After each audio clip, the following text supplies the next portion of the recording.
Welcome everybody to the Get Bit Podcast, the podcast for blurs, for nerds. If you have a fandom, you are most certainly welcome here. We are your hosts of the most, Spartan, Showa Guy Joe, Tafari TV. Fellas, it's officially Friday. 'Tis the weekend. How we feeling? I'm wondering how much shorter you're going to make your name. We went from Black Spartan 316 to Black Spartan to Spartan. Are we just going to go to Spa, Tan, or R at some point? All of them are trademarked and can't take him. Unfortunately, I like Spartan, but unfortunately the rest of them are taken. But yes, but how we doing, fellas? Because I know I'm happy. I'm happy to be here and off work and in my happy place. But what about y'all?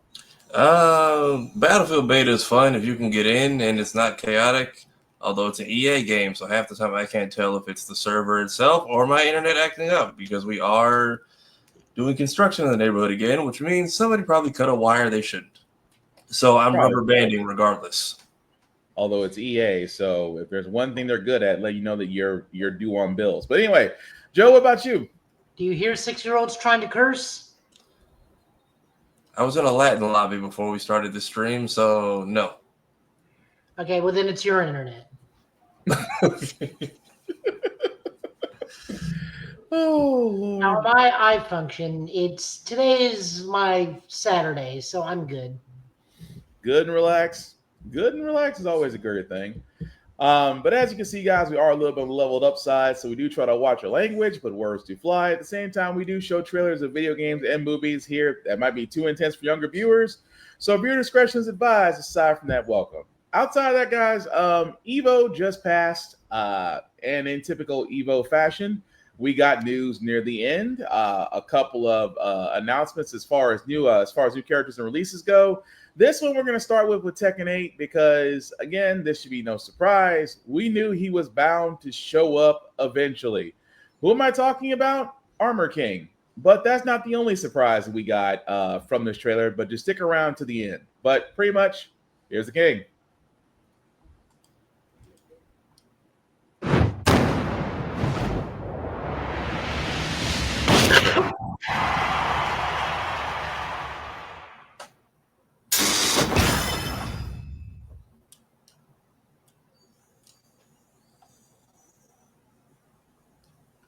Now, let the world hear it!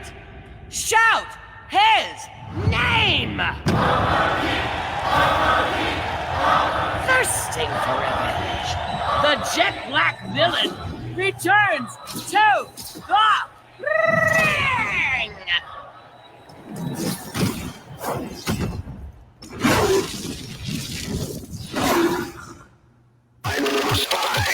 Get ready for the next battle!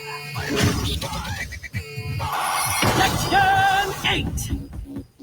New challenger! Armor King!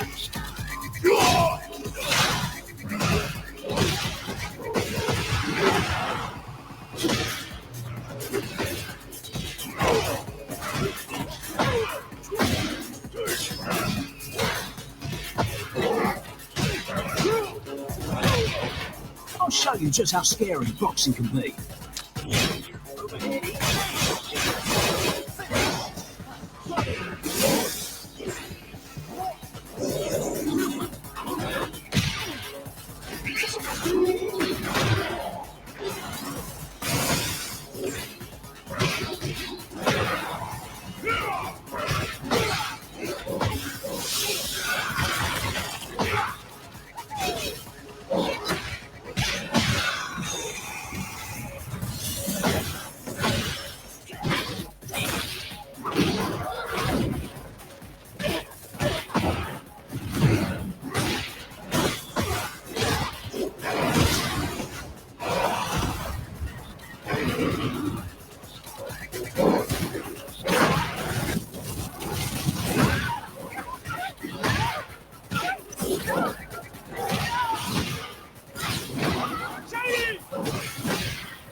Jesus.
Samyasu? Tisak-tik-tik-tit?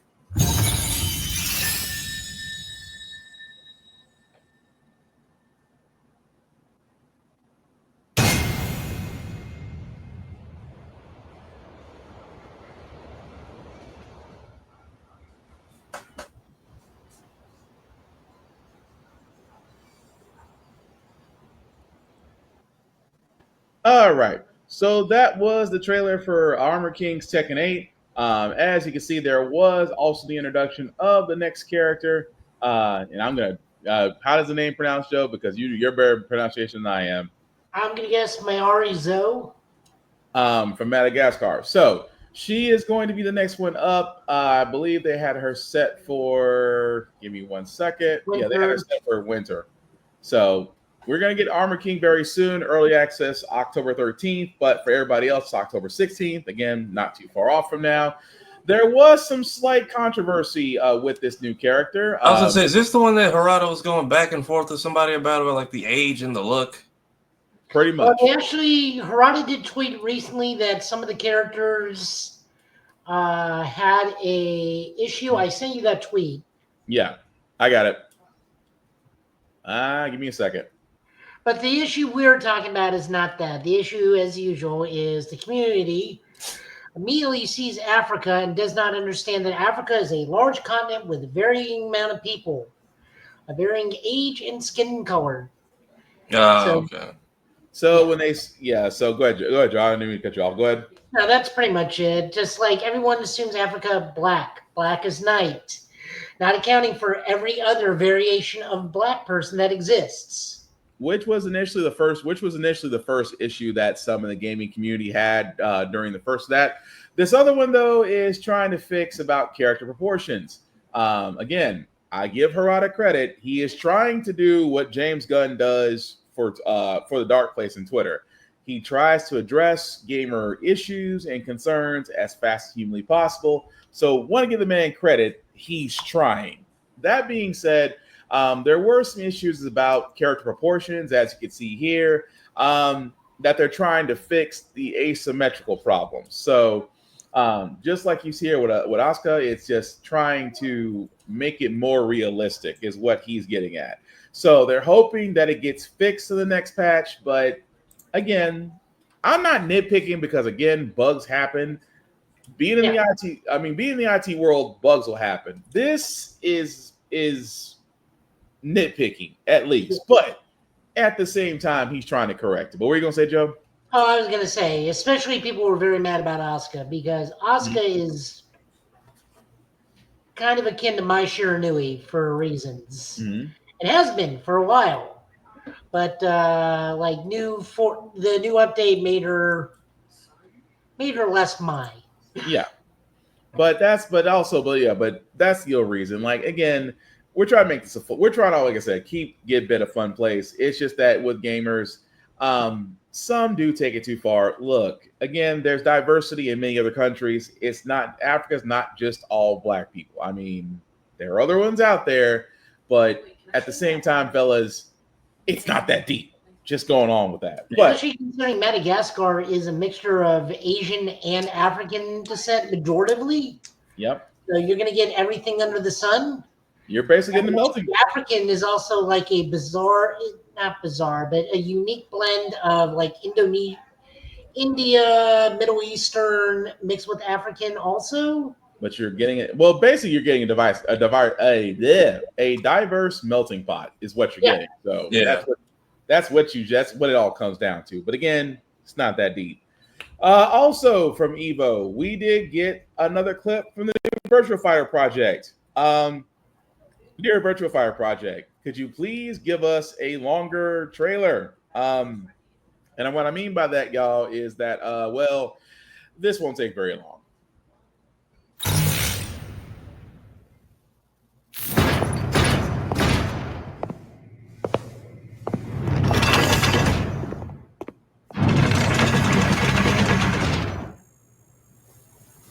Ready, go!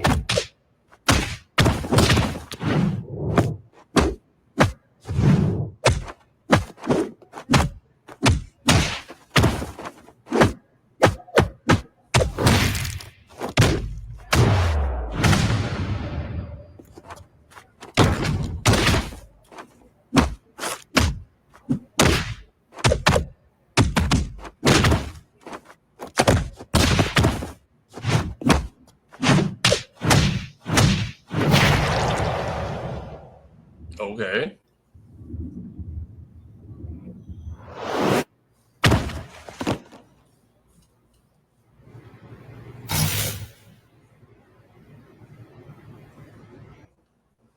See, I told you it wasn't very long.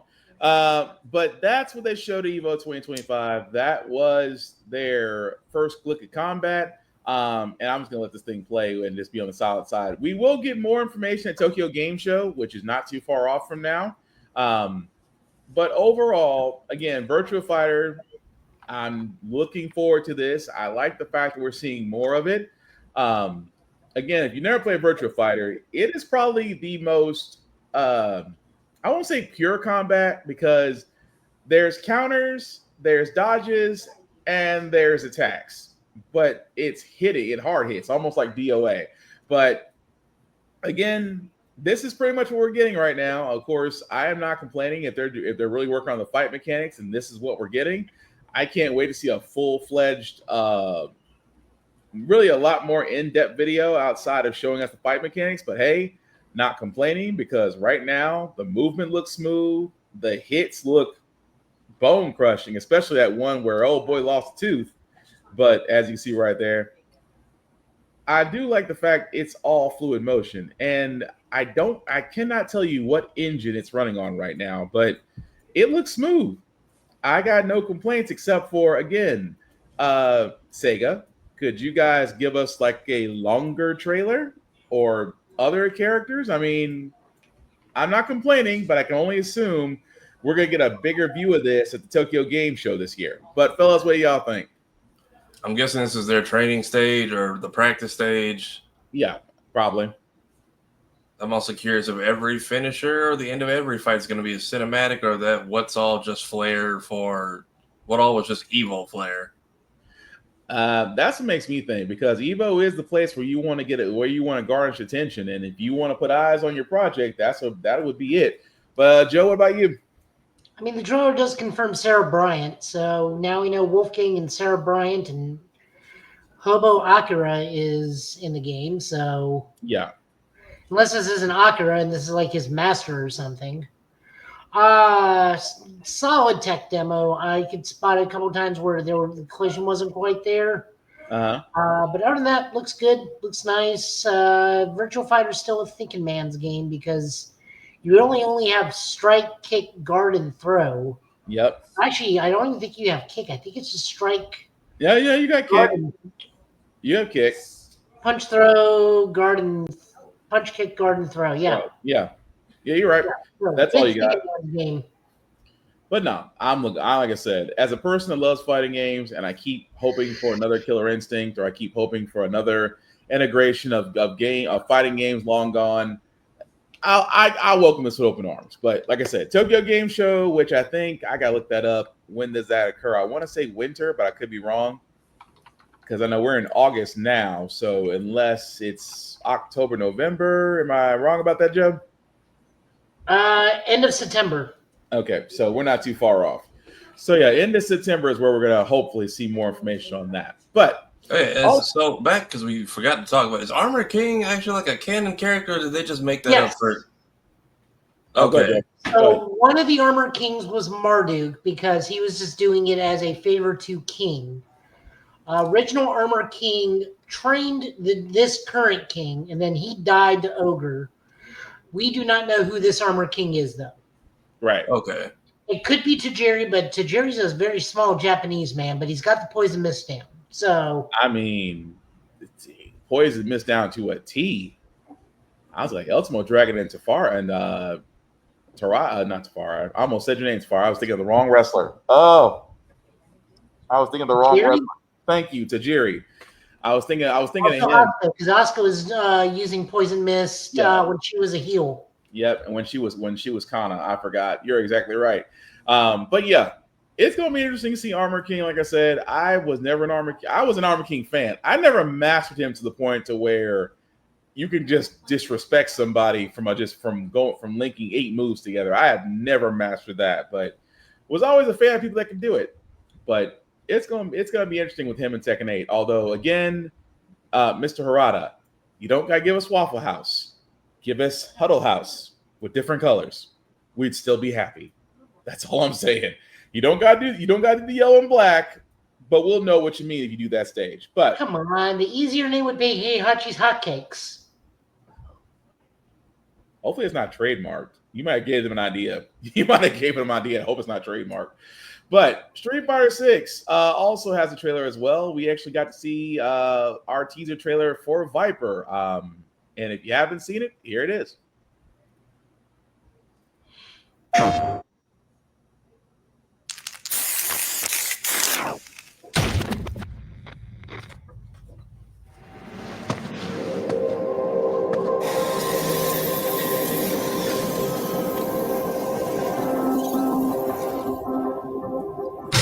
That's the leader of the organization known as Shadaloo. His name is Bison. This is simulation data based on his battle prowess. But, as a research director, I'll have to test what this thing is capable of. Out of all the data obtained by Siren, this one's the most dangerous. We should be able to fight against it. Let's boot it up. Begin test.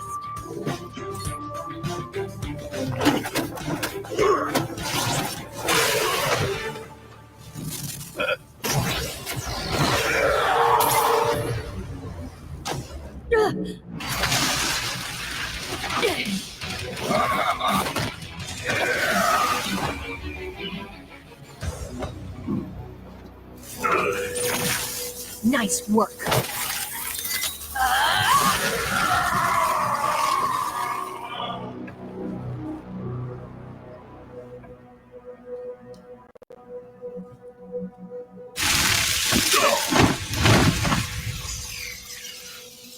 Ugh, I hate doing overtime.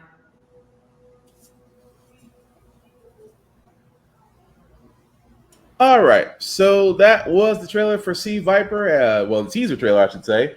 She will be coming to Street Fighter this autumn. I like the look. I'm not gonna lie, I like the look. Can't really mind. I'm gonna say as far as her fighting, I've never fought with her. Joe, have you ever fought with Viper? Tabara, have you ever fought with Viper in Street Fighter? No, this is my first time hearing of her.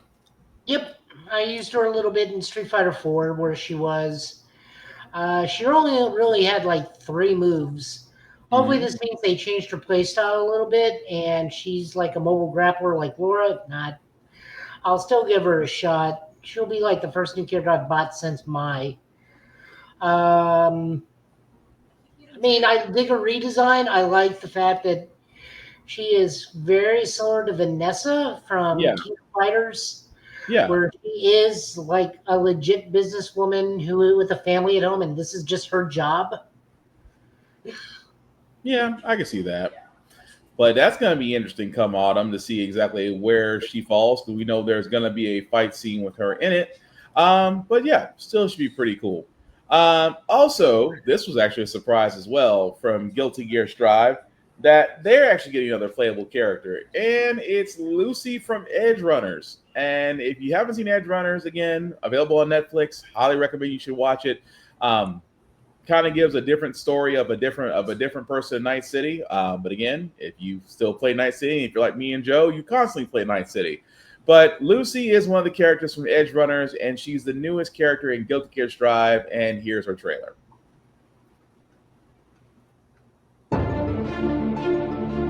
Mankind knew that would not change survive.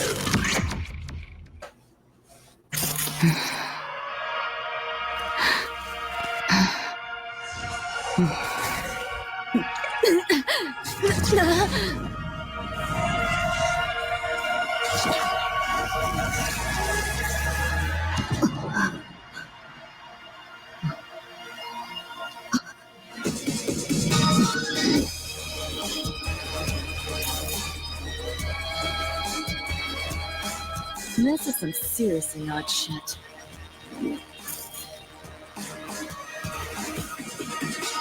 Encrypted, huh? Like So she got that. monowire. Memory's fuzzy, friend. As if corrupted somehow. Makes no sense. Need to run manual diagnostics, file at a time if I got it. And hacking a And she's got the setup. Yeah, that happened. On my side, it was deep in the net. That I know. Looking for something, I suppose. Yes, I got sloppy. Or I got popped by a rogue AI. Either way, not my finest hour. He was so close. Just out of reach. Why's my heart pounding? Who is he? Someone I care for? I'm lost? Forgot? What if I let it happen all over again? I need to find him. Oh, well, Lizzie Wizzy is playing in the background.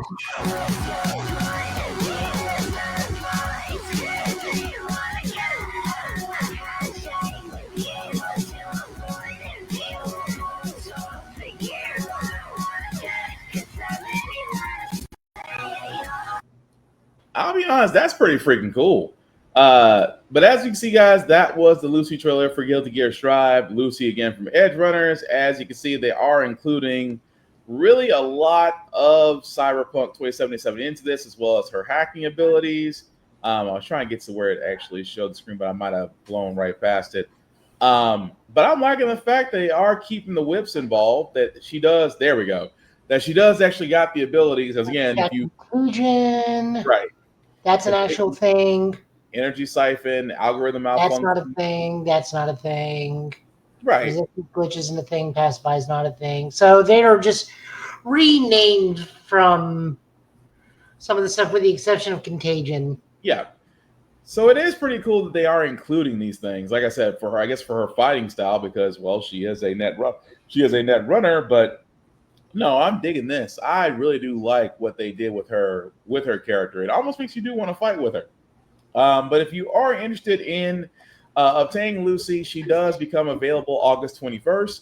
And it's also for, let's see, available for players who own Season Pass 4 after applying the update patch. So, again, she is a Season 4 DLC character. It looks like there were several others as well that are still available. Queen Dizzy, Venom, and Unica.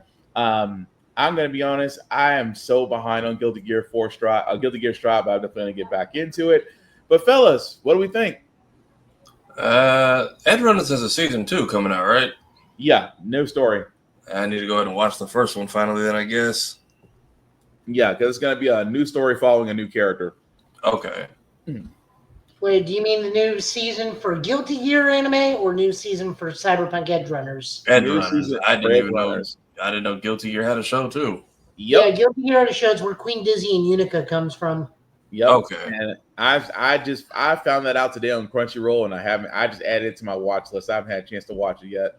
But as far as Edge Runners, it will have a new season, new character, basically somebody new in Night City. But for everybody else, she will be available come 12 days from now. 2 weeks. 2 weeks from now, in August. But I'm liking it. Like I said, I gotta give Guilty Gear more credit because I keep talking about fighting games, and between that and Blaze Blue, I still need to go back and really, really deep dive into those games. But still, I can't lie. I just love the way her character was set up. I really do. But speaking of setups, I know Tafari did mention Battlefield 6. I'm still hoping to get in. Again, guys, the beta is. I'm gonna say this right now. You can get the beta available on PS5 because I have it on PS5. Tafari has it on PS5. You can get the beta. You can download it, but in typical fashion, because it's an open beta, get used to waiting. Like right now, my PS5 is on. I have yet to get into a battle since I downloaded it at 1:00 this afternoon. That's saying a lot. Yeah, So, I've had to just close the app and then go back in because if you get to the infinite loading screen, it's just not going to take you out. So right. you've been sitting there for a few minutes and it doesn't say like matching or looking or loading percent. Just turn the whole thing off, start back over. The matches I have gotten in were fun. They were chaotically fun. Okay, because I was going to ask you your opinion about that because I know we talked about the campaign trailer. We talked about the multiplayer trailer last week. They all look crazy. It looked like they just took Battlefield 3 and updated, which again, Battlefield 3 was the most stable platform out of all of them. But like I said, if you've had the ability to play Battlefield 6, let us know. If not, if you cannot get in this open beta this weekend, the next weekend after that will be the next beta. So don't uninstall. Please don't uninstall. If you're not able to get in this week, you will hopefully be able to get in next weekend because again, they are doing 2 rounds of betas. But like Tafari said, if you find yourself in a loop, log out, go back in. Eventually, everybody's going to get back in. I don't think they expected everybody to jump off. Let me not say that. I don't think they expected everybody to jump off Call of Duty and get in Battlefield 6. But if you ever want to play Call of Duty, right now is not a bad time. That's all I'm saying if everybody's on Battlefield 6. But with that also being said, we do have a couple of video game trailers. This one actually has a release date trailer. I actually played the demo for this a little bit earlier today. Metal Eden. If you have not heard of Metal Eden, we're going to play the trailer first, and then I'm going to give an idea. Joe, did you get a chance to play the trailer, play the demo? No. Okay. So, Tafari, have you played it or heard of it? No, this is completely new to me. Okay. So let me play the trailer first, and then we'll deep dive into it.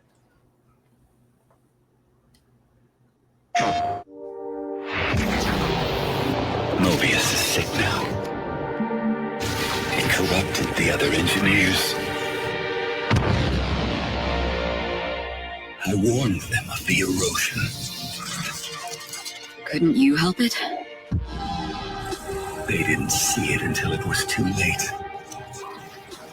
Maybe by wanting more than we need, we brought darkness into this world.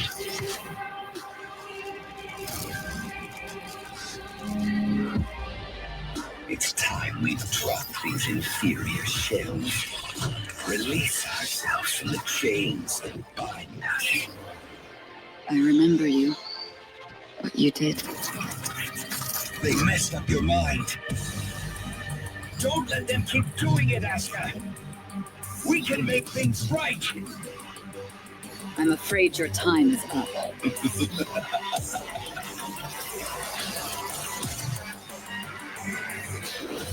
Show me that you are better than that.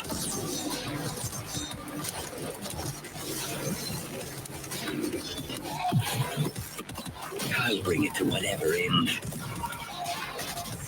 I will protect the citizens. strong than you. Let's shine together. Let's go!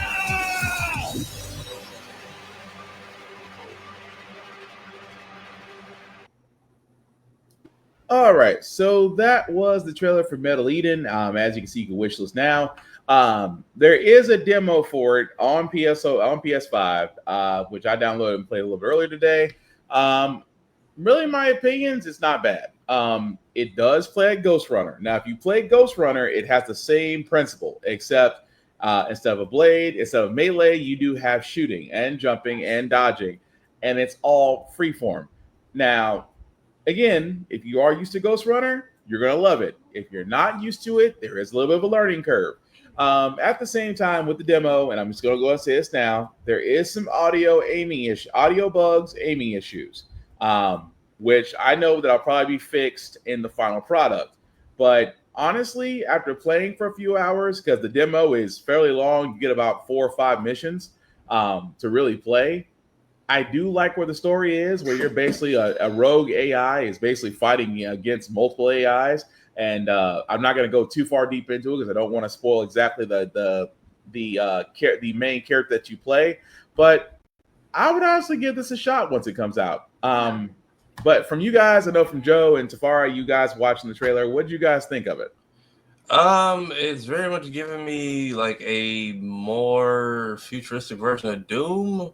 But almost cinematically, story-wise, it's looking a little Metroid Prime-esque, or just with a little bit more serious tone. It looks like it's fun, though.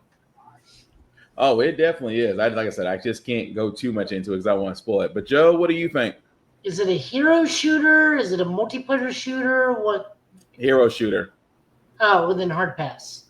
Yeah, it's a hero shooter. Because like I said, it's like the best way I could put it, it's like if Ghost Runner and Doom had a baby. Because you get a crap load of weapons at the same time.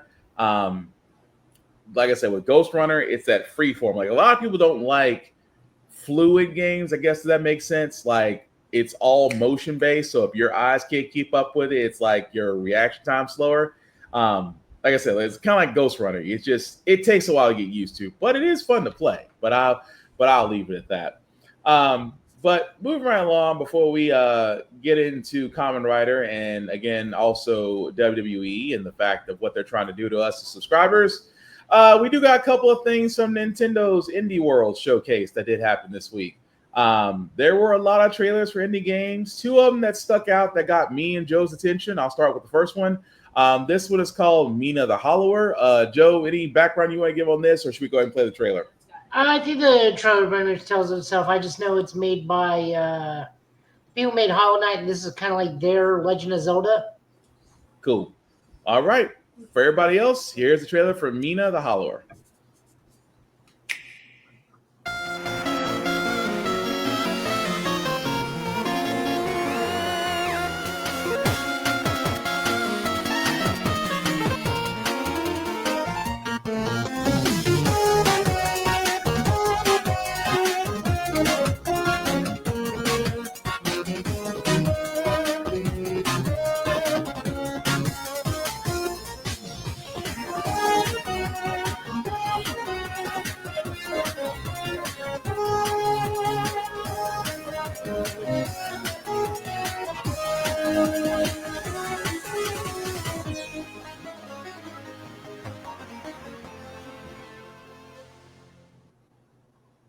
All right. So that was the trailer for Mina the Hollower. As you can see, comes out on Halloween, October 31st for the Nintendo Switch, the Nintendo Switch 2.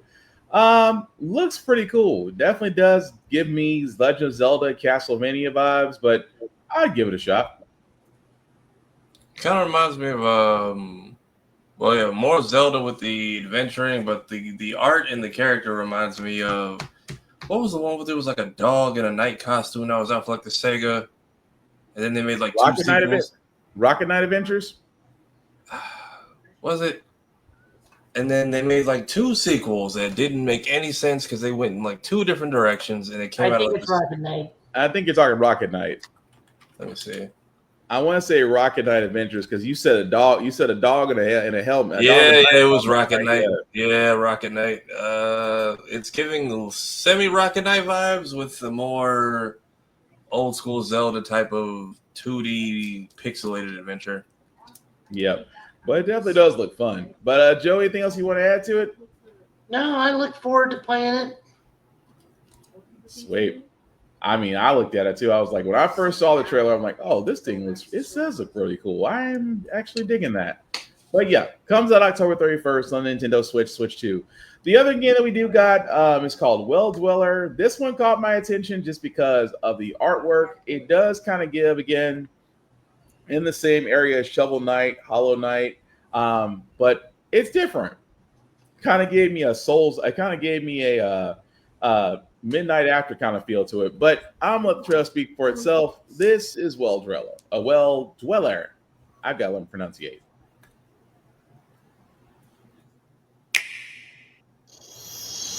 At the bottom of this well lives the only creature brave enough to kill the queen.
All right. So that was the trailer for Well Dweller. As you can see, guys, coming out next year on 2026. Again, this kind of gives me Cuphead. It gives me that Midnight After kind of feel to it. Of course, again, I can't knock it. It just really got me. But what do you guys think? If anybody's ever played Dust and Elysian Tale, it's very much giving me that, just with a different story and but similar kind of vibe. Yeah, I just dig it. That artwork is what got me the most.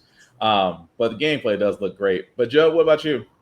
I mean, I'll give it a shot. It reminds me of the more side-scrolling version of another little crow game where you got to kill things till death or something. Yeah, I know what you're talking about. Yeah, sounds familiar. Yeah, but it looks cool. I would give it a shot. I'm still a bit more interested in the Hollower, but that's just me. Both of them got my attention. The one time I could sit there and say that Indie World, I actually have two games I actually want to look forward to.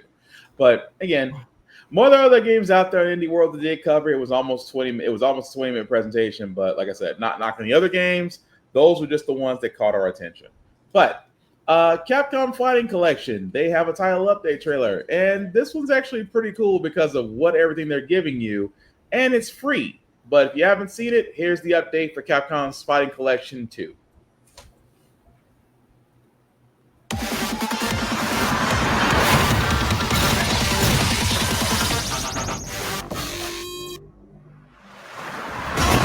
Yeah, come on. Everybody come alive real quick. Battle of the strong, survival of the fit. Take your best shot. Here comes a new challenger.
honestly think that was actually a free update. Oh, And so this is all for the Capcom. Wait, did they already? When did there's already a second fighting collection? Yeah. I'm trying to remember because the last one I remember was the Marvel vs. Capcom. So I forgot we were already on the second one of the original fighting. Yeah, because the second one, because I'm sorry, go ahead, Joe. Go ahead. No, I was gonna say for the second fighting 2 has Power Stone in it. Has Power Right. And Which has Rival Schools 2, Project Justice, Power Stone 1, Power Stone 2, Plasma Blade 2, Brillstein's Nightmare, and Capcom vs. SNK 2. Right. EO or Match Millennium. And at the same time, the original one that had Darkstalkers, that had Street Fighter, that had I'm trying not to remember all of them, but the point is you are getting a lot more tracks, artwork, and characters being unlocked. I know some people kind of made some digs about unlocking certain characters in Street Fighter EX, but again, these are free updates. I will say one thing about Capcom because I thought they were going to nickel and dime people to death. And they said with this title update trailer that no, we're not going to nickel and dime people to death. These are going to be updates to games that you already have. So I have to give them credit for that. The one time I wanted to give Capcom crap, and yet at the same time, they're actually doing right by people. But what do y'all guys think? I mean, good on them. I'm not sure. Does that make Street Fighter Alpha 3 upper double upper, or is it just upper with new characters? Because I mean, there is an updated version called Double Upper. And he's gone. Oh, he's back. I don't know. Yeah, I think it's gonna be upper with new characters. Y'all keep going. Me and the camera gotta have a discussion.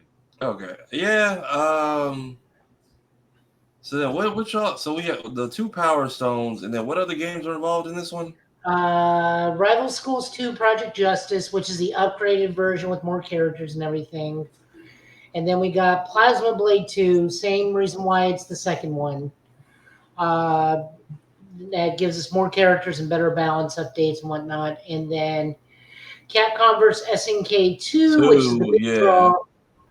Because it's either Mark Millennium or you can set it to EO, which was the Xbox and GameCube it was the GameCube version because the one I have is Mark of the Millennium, and EO was what? Just a balanced version of it, or it was a balanced version, but we got the C stick, so you could flick the C stick and do supers and special moves by flicking the C stick in a certain direction. Yeah, okay. I remember now. Right. Yep. I still have you flipped the C stick directly up on Zangief. If you could do Final Atomic Buster. Okay. I mean, yeah, if they're giving them a free update, that's fine. I wish they would update the Marvel vs. Capcom collection because I get that it's like the arcade edition, but I would have liked some features from the actual like CD versions we got. Because like the arcade mode is literally like you go in there and there's no free play versus certain characters in some of those games. It is literally versus mode if you have a friend, arcade mode, and then arcade mode is just kind of fighting the same people in a row, just versus whatever 3 you pick. And that was the only downside of like MVC2. I couldn't really like freely pick who I wanted to fight against or try different matchups. Yeah. It kind of just it sends you in there with literally the arcade in like CC's Pizza version of the game. Which I get arcade edition, but you know what people were buying this for. I mean, you would think so, but I still say it still might happen. Like I said, I really wasn't expecting that title update. I kind of figured once they came out with the Fighting Collection 2, it's like, okay, here we're moving on. Especially with Marvel Tokton, which again, I meant to say this as well, and I apologize. There is a beta coming out for that for PS5. You can register that on the Marvel Tokton website. Would highly recommend that you do, because if you've learned anything from beta so far with Battlefield 6, those spaces will fill up quickly. And like everybody else here, myself, Joe, and Tafari included, we all can't wait to play it. So again, go to Marvel Tokton site to register for the beta if you want to play a beta version of the fighting game. But with that being said, as I'm waiting for my camera to agree with me, we got to cover this because I know it's been a while since we talked about wrestling, especially with some good news, bad news. Let's go ahead and start with the bad news. Which one? Which bad news? Brock Lesnar being back, ESPN. Let's start with ESPN. Get more specific there. Let's go ESPN first before we go to Brock Lesnar. So, with that being said, guys, if you've been under a rock, ESPN has inked a new deal with WWE. Well, I should say the mouse, because the mouse practically owns everything at this point. $1.6 billion deal to stream WWE's live premium events. This will include WrestleMania, Royal Rumble, Survivor Series, so on and so forth. Now, again, if you have Peacock, and probably the reason why you have Peacock is, well, basically because that's the only way you can actually watch WWE premium live events. Now, beginning next year, that is not going to be the case. It will be on ESPN's direct-to-consumer streaming site, which means you're going to have to pay more. Now, let me stress this. Well, let me stress this very heavily, guys, before everybody starts panicking. Number one, if you already have, and I want to stress this heavily, just to be clear, if you already have the ESPN app as far as the service as a provider, you're already going to be getting it come next year because you're paying for it. That's only if you have ESPN as one of your streaming providers. If you do not have ESPN as one of your streaming providers, then there's a problem. You're going to have to pay for a new service. Now, here's the thing. You're already going to be paying to watch, for anybody that's not paying attention, Netflix has the rights to WWE's Raw for the next foreseeable decade. Yes. USA has the rights to SmackDown, and for some odd reason, CW, because CW has the rights for NXT for the next 4 years. So if you wanted to basically watch all of WWE, and also A&E is the only spot that you can watch Legends and Future Greats. Evolve is somewhere in the mix. WWE Speed is being canceled. So someone sat there and said that in order, and someone actually did the math on this. I wish I kind of had it up. But in order to basically watch all of WWE's programming on a yearly basis, if you're paying yearly subscriptions, would be almost upwards of $400 a year. And I will say this, I cannot blame WWE because this is TKO. TKO has sat there and said, run your pockets. And since they bought WWE, they have squeezed the life out of WWE for all it's worth. And we're seeing that now because WWE President Nick Khan was pretty much saying, well, you guys followed us to Peacock, so you'll follow us to ESPN. Not realizing that, well, I'm sorry, Nick Khan. A lot of us do not have the funds to keep this up. So that's part one of our bad news. Before we get to part two, fellas, how do we feel about the deal that ESPN/Disney had made with WWE as wrestling fans? Cue the One Piece theme song. Yeah, I didn't know it was divided up this much. I thought it was just everybody was watching on Netflix. I didn't realize it was part over here, part over there, part over there, now another part over there. Oh yeah, it is honestly one big old mess. And only because TKO is pretty much doing what they do best. They vulture and take profits and pretty much go from there. But what's so crazy about this? I'm sorry, Joe. What were you gonna say before I go to Brock Lesnar? Cue the One Piece theme song because we be back in the pirate era. Oh yeah, the pirate flag is flying right now. For all those that don't get the One Piece reference, there's a reason why we call it the Grand Line. But again, that's not the only thing. The only bad news that we got from WWE. Brock Lesnar did make his return via the previous PLE during SummerSlam. That's the words I was looking for.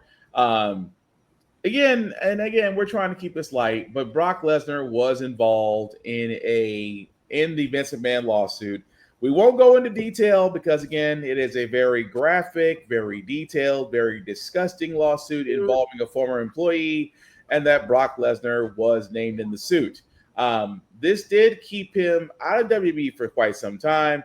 Now, WWE Legal, because the reason why they didn't have a post-conference of SummerSlam Night 2 when they showed Brock Lesnar was because out of fear, reporters would ask about the lawsuit.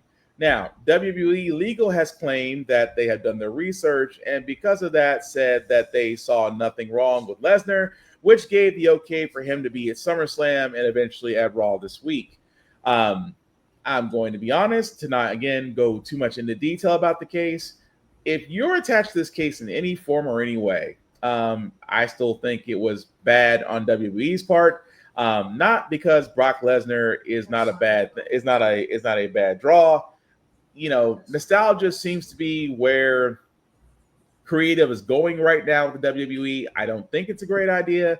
I think they need to focus on building future stars. I don't think they need to go back for the nostalgia pops. That being said, Brock Lesnar, again, is a lightning rod. And if, again, not to go very graphic into the case, if I was a woman that was employed with the WWE, I might be looking at them kind of funny, concerning the fact of them bringing back this man involved in the lawsuit that he is. Even Lance Storm said in so many ways, there should have been a lot of consideration taken into effect before this man was brought back. But Joe, Tafari, any thoughts on that? So many people were defending him, and I'm like, let him be, that's fine. But if you're personally implicated in something, do not come back. Just because someone else's lawyer says you're not good, you're still implicated by a normal court. Pretty much. I'm not a legal person. I will say that outright. I do not tend to be an internet legal person who got an internet law degree overnight. But I will say he has been implicated and named by the defendant. Yep. Do not bring him back. It really was that simple. But Tafari, any thoughts on it? Or I missed this completely. I had no idea Brock was even involved in any of this BS or was committing BS himself. My entire timeline has been Cena cutting the music on his way out onto retirement, apparently. Yes, because I feel like I don't see enough people talking about it. I'm like, I don't even watch wrestling. I respect John Cena. He's been talking about it for a while. Yeah. Okay. Yeah, because he did have, it was right before his title match with Cody Rhodes. He dropped his heel persona because I'm gonna be honest with you, I loved heel Cena for the time he was doing it because he never really got to go full heel. He was always the red, white, and blue good old boy. In this case, he was the Superman of WB for a long time, so he couldn't actually go heel. So seeing him go heel for a few months was entertaining. I was like, I'm sitting there like a fan, like, dude, we could have had a heel Cena, and this would have been freaking great. At the same time, to see him kind of come back and turn face, and him and Cody have a match, which was a long match, but it was still a good match. And now that Brock Lesnar's being brought into place, what we did not know, and I wanted to add to this, was that Triple H is saying that the last of John Cena's matches are very much being dictated by him and his opponents. He wanted to pick Brock Lesnar as one of his opponents on his farewell match because I think he's got like 4 months left of his contract. 4 months left, and then he's done. And like Joe said, if you're attached to that much mess, don't show up. I mean, it's like the Velveteen Dream. Velveteen Dream had one incident, and that man is blacklisted from WWE. But rightly so. For most wrestling. Right. Rightly so for what he did. Now, I will say that I'm not justifying Velveteen Dream in any sense, in any way, shape, or form. What that man did, that man deserves, as he's trying to, I guess, get back into the spotlight now. But on a more humorous note, the reason why we aren't saying shit is not only we're watching our language, it's also part of the problem with the case. Because it's a very descriptive action. Oh, for Jafari, you understand this. This is what Bobby's girlfriend did on Jerry Jones's desk. Yeah. Some things you just can't unexperience, especially when your dad is in the room. And you know what? Just find a way to keep her in the show. That's all I ask. She was. I'll address her character later. I like her. I like Willow. The vegan is okay with me. But as far as WWE goes, like I said, It's going to be a rough time for fans. I mean, John Cena leaving, and again, that man has been doing it for 20 plus years. I'll give him credit because some guys I call it the Ric Flair disease because Ric Flair will never leave a wrestling ring, and I hate to say it, and I don't want to wish evil death upon this man, but I think he's going to wind up dying in a wrestling ring. I think he's going to wind up dying. Yeah, he's going to wind up dying in a ring. Going to body slam him, and he's just going to crumble to dust. Yeah. They will have an emergency protocol like on standby. It's like, all right, if he doesn't get up by the 10 count, have the paramedics ready, make it look cinematic, then just make the announcement when everybody goes home. I mean, I'm going to be honest. I really think that's going to happen because that man is, like I said before, I give Cena credit. Cena saw the writing on the wall and was like, look, I've given 20 years. I'm a 17-time world champion. I've got nothing else to prove. I sometimes carry WWE for a couple of years. What more do I need to do? And I'll give him credit for that. I will not knock Cena for that at all. The other reason Ric Flair has to keep wrestling is from all the divorce settlements because that man is addicted to getting married. And divorces. Isn't he up like to 4 now? 4 or 5? Yeah, somewhere 4 or 5 marriages. Those alimony payments got to be crazy.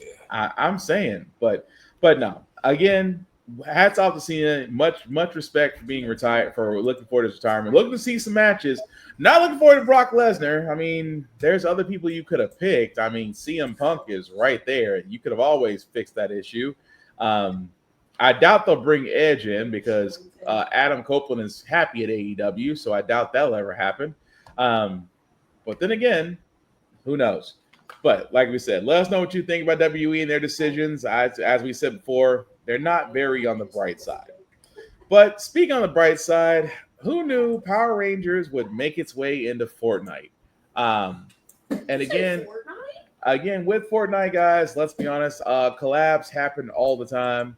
I did not see this one coming, I guess because Ham Saban no longer owns Power Rangers in the same sense that it's open. I won't say, let me not say it. It's not open license. It's easier to get now. But with that being said, say what? Hasbro, the one thing I will give them, I am not a Fortnite person. I do not enjoy all that stuff. The one thing I will give them is they actually shot tokusatsu footage. This is actual Power Ranger footage. Yeah, I saw that. This was like they actually filmed this on like a set and everything, and it had like people in Ranger costumes. Yeah. So props to them.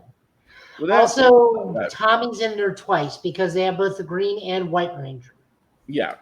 And apparently one of the White Ranger's ways to get down off the bus is surf the Tiger Zord. Which I should have got a screenshot of that, but that did look pretty cool when I saw it. But for everybody else, here's a trailer for the new season of Fortnite, including Mighty Morphin Power Rangers. When the bugs came, everything we knew was taken from us. Hope faded faster than we could fight back. We thought it was the end of times. Turns out, it's morphin' time.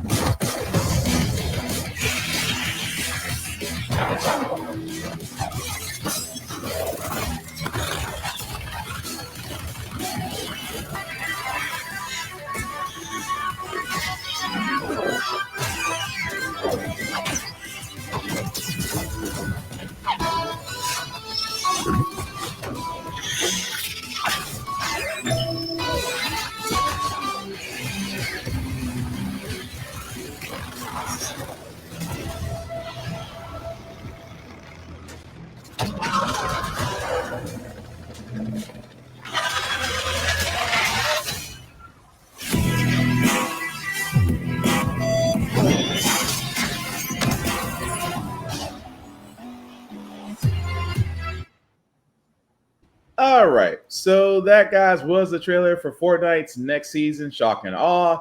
Available now. It actually started yesterday, including the Power Rangers. As you can see right there with the Green Ranger and several other characters. I'm going to be honest, it's been a while since I played Fortnite, although my son plays it religiously. Looks great. I'm gonna be honest, like we talked about earlier, seeing the White Ranger use the Tiger Zord as a glider was actually pretty cool. But yeah, I can't knock it. I do like the fact that Fortnite really, like you guys said, really shot original footage in the Mighty Morphin Power Rangers original style. I can't knock it. I actually like it. But what do you guys think? I'm just real. Why was there only 3 of them in the trailer? But I think they've got all of them in the store. Yeah. Hang on a second. Let me answer that question. Chad, are all the Power Rangers available in Fortnite? Yep. Yes, I've seen the video. Yeah, I saw Walter and the Green Ranger. Yeah, I saw Walter Jones share like, "Hey, y'all should buy the I don't know, Zach or not Zach in the game." But I'm like, I didn't see. I'm like, I just realized I only saw like 3 of them in there versus the whole squad. Yeah, I was gonna say according to my. Go ahead, Joe. Whole squad's there. Yeah. Okay. Chad just confirmed as he's over there There playing are videos on TikTok and everything about it.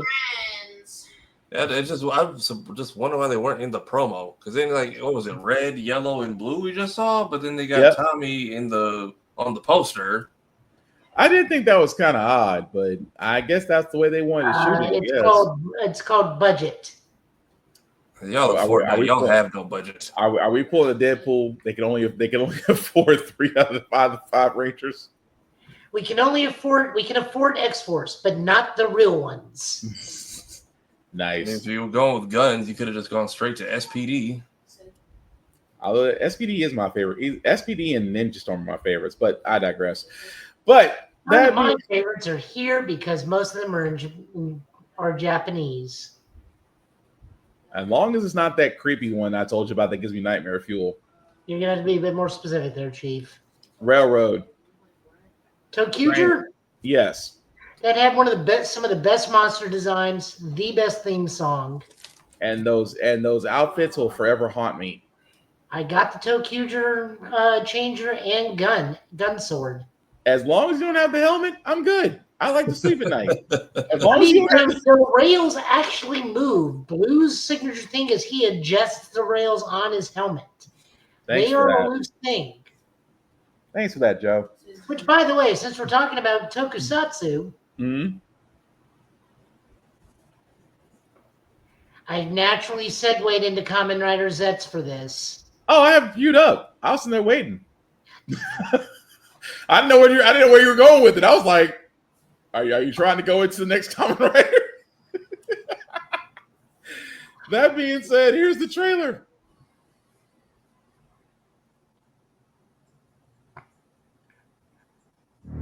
I'm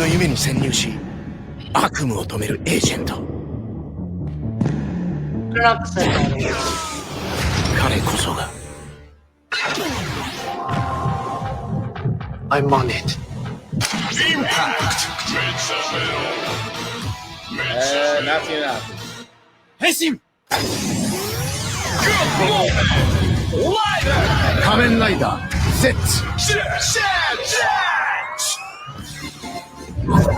コードナンバー7、ミッションを遂行する。おやすみございます。レムちゃん。そういう世界観なんだと思って迫真の演技を心がけました。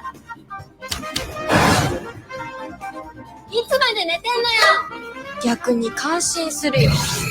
毎晩エージェントになる夢ばっか見て。よろずばつさんですね。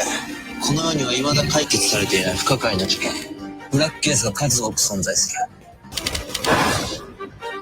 私には理解できません。夢の中から現れる怪人なんて。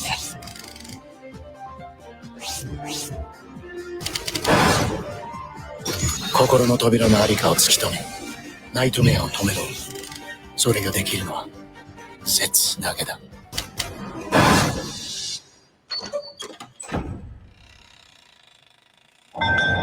早くナイトメアを止めなければ世界が滅びる。ナイトメアよ。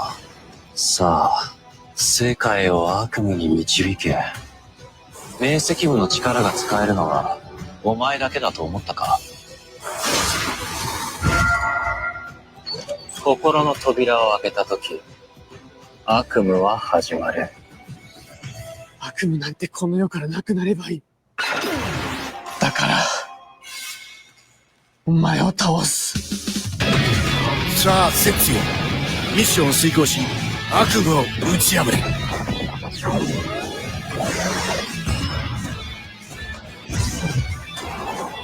新番組、仮面ライダーセツ。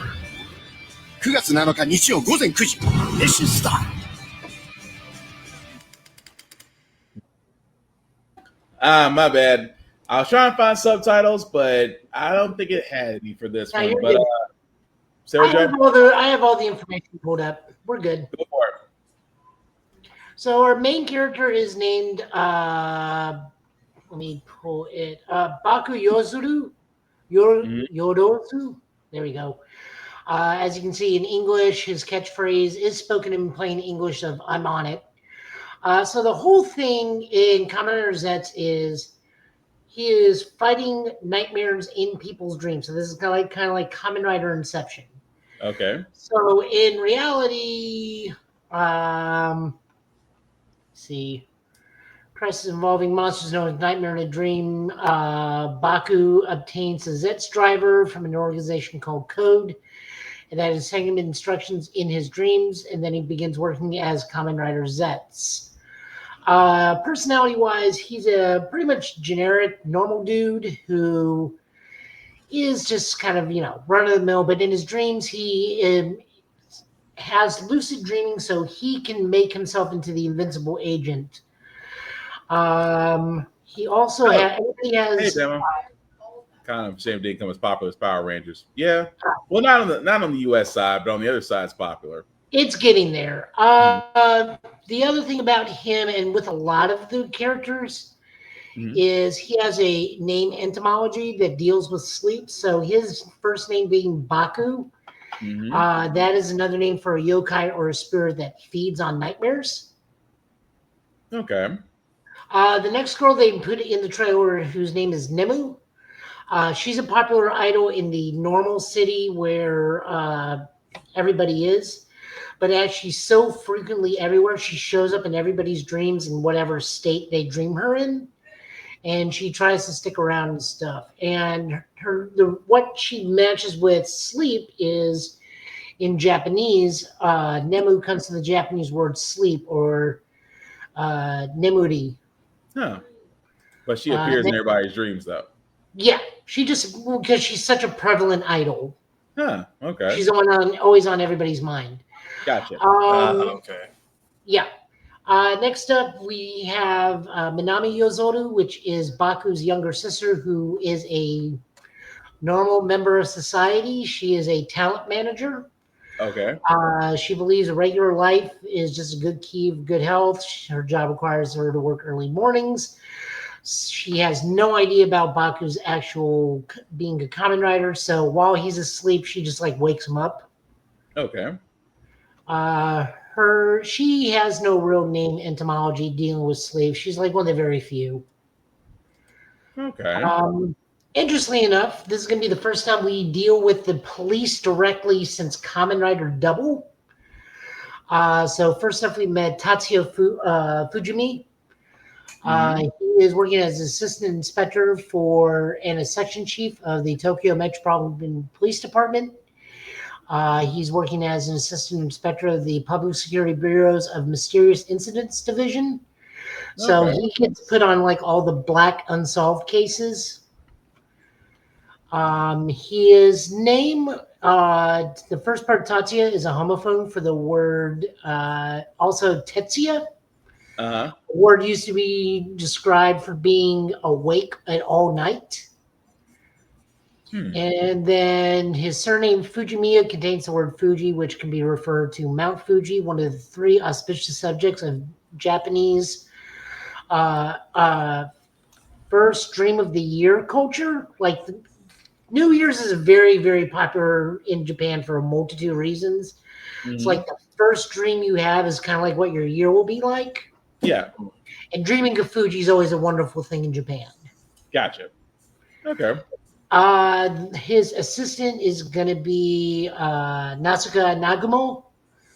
An officer for the Metropolitan Police Department, also serving as an assistant inspector for the Public Public Security Bureau's Mysterious Incidents Division. She's going to be Fujimiya's backup. Gotcha. Her name, etymology, Nasuka is Nasu, which is eggplant, which is another one of the 3 auspicious subjects in Japanese first dream culture. Okay. The boss of Zetz's agent organization is that robot motorcycle that turns into robot. His name is Code. He is the first Kamen Rider machine since Otto Vajin in Kamen Rider 5 since 2004 for a motorcycle to turn into a robot. His design is based off the original Kamen Rider's motorcycle, the Cyclone. Mm-hmm. And we really don't know too much about him, but he's not the first person to be a object that helps with the rider. The last time we had this, it was Beltasan, Mr. Belt, where the rider henshin device was actually a dude who had his mind transferred into it. So in Kamen Rider Drive. Okay. And then the final dude they showed is going to be like an agent from the main bad guys. All we know his name is Nox. We don't know anything about his age or background. He just appears in people's dreams and turns their dreams into nightmares. So he's pretty much going to be the Freddy Krueger of the bunch. Yes. We do know that Zetz is going to have 11 different forms for the first season or the first quarter. So we don't know. I don't know what's going to go on that. I have no idea what Bama de Blerd is talking about at all in any of these comments. Bama. Yeah. Bama's talking about. Bama's running into. He's trying to solve an issue with his Xbox and hard drive. Yeah, he was continuing his conversation from last week about his Xbox and his hard drive issues. Yeah, he can read his games off his hard drive. So yep. You can also go to the Toei channel. The TV edit for his Zetz's theme song is out. It is a mixture of English and Japanese because one of the singers is fluent in English.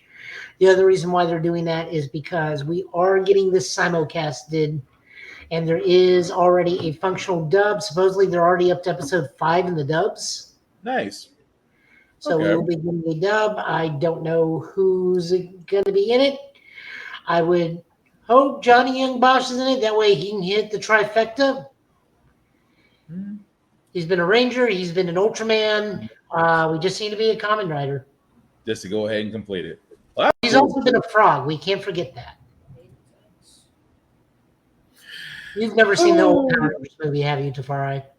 I have not. That's you said it was a frog? That's the one line we've remembered throughout the years of this thing is he gets his ninja powers and he's sad, and the lady that gives him the ninja powers is like, why are you sad? I'm a frog. I'm a frog. That's the moment he said it, that's where my mind went to. It was like, but I'm a frog. I'm like, oh wow. But thank you for that. So before we get to Spider-Man news, Sonic is saying run your pockets on several different collaborations. We'll start with this one first.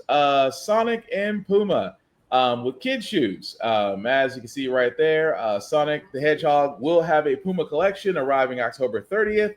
That will actually show shoes for Tails, for Sonic, and for Shadow. Now, if you are wondering, and I do mean if you are wondering about the price, well, as I said before, they will release October 30th. You can get them online. Keep in mind, these are kid shoes that are collector's items. The Sonic shoes will be available again October 30th. Price on that one is $70.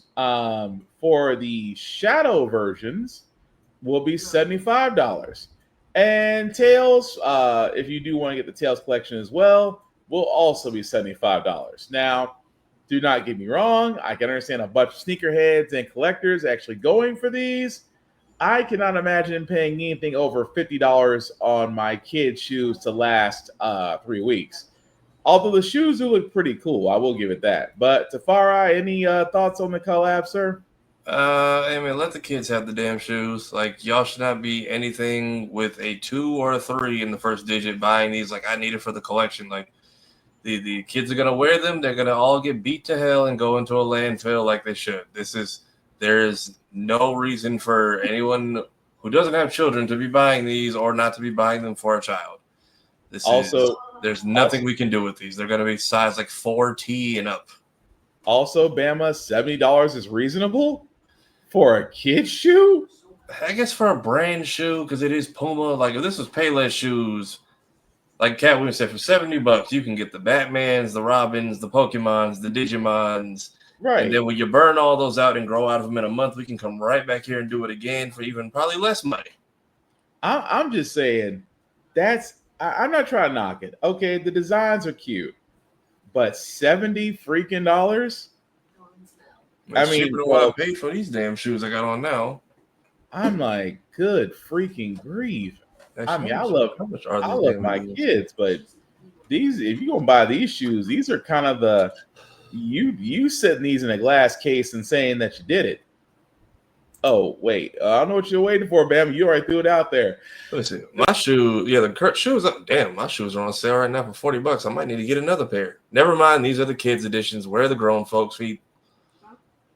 That's the thing, because I'm seeing these are kids. I'm like, $70 is kids, because I just can't. I'm sorry. It's just wow. Damn, I actually might need to buy a new pair. They are on sale because I got mine for like $60-ish because I got them at because I always get my shoes at Kohl's. I never get them at like a regular store. But on the Adidas site, the ones I wear, see these Light Racer, I got the 4s. These are 7s and they are $50. I might have to indulge. Yes, Mama. These are children's shoes. They're not adults. Yeah, Bama. These are kids sneakers. These are full on like children's sneakers. Yes, toddlers at best. I mean, well, I won't say toddlers. The kid that was wearing them, he was like 7 or 8, so under 10 at least. But that's not the only collab that's going on with Puma. As again, this was brought up a little earlier in the week, and it's only right that we bring this up because who knew Sonic and Timberland would actually have a collaboration? Now, before anybody gets their hopes up about these Timberland shoes, unless you live in the Shibuya district of Japan, you cannot get these shoes. These shoes are exclusively at the Shibuya Parco store. You cannot buy these online. If resellers are smart, you're probably gonna see them on eBay again, jacking up the prices. But this is Timberland's collab with Sonic the Hedgehog, as you can see. Has the traditional Sonic picture, the logo on the side, and no crease in the Timbs. Now, I myself am not really a big boot person. I do have a couple of boots, but these feel more like I'm going to set these in a case and never wear them situation versus wearing them. But I don't know. I just, as Joe pointed out before we started this podcast, it's a little hard to run in Timberlands, much less play basketball them and do anything else. But Tafara, am I wrong in just thinking that if someone does purchase these will never be on anybody's feet? Yeah. I also didn't realize there was a Japanese division of Timberlands, and that's who's doing this. And I'm just like, unless like some hardcore K-pop fans in the East, outside of that, who's wearing Timbs? And I also didn't know Tim's made shirts, which they're making like 50 of each design. So it's just, and it's like, okay, like it's stuff I've seen before, just with Tim's logo on the left sleeve. I'm not impressed. It's just weird to take the most New York-esque shoe and make it Japan only, and there's only 30 pairs in general. So, and they don't even like Sonic like that in Japan. That's the crazy part. Sonic is not a big like factor in Japan. So the fact that they're doing such a Western collab at home base is very strange. And I'm curious, why is this even news? Like, why would y'all tell the world? Why did you post this on the American account knowing we couldn't? Also, what's crazy is these shirts, Like the graphic shirt is $100 or 14,300 yen. And the shorts, I'm sorry, the long sleeve is $100. The short sleeve is $75. And again, like you said, there's not a lot to it. I mean, you would think, and I'm just using this t-shirt picture as an example, you would think if you're paying $100 for a shirt, it doesn't look so half-assed. Like this looks like something you can iron. Like you remember those iron transfers that you can put on white t-shirts? You just had to make sure you didn't burn it. Yeah. This is what it looks like. It looks like someone just iron transferred a Sonic graphic onto a shirt and then said, here's $100.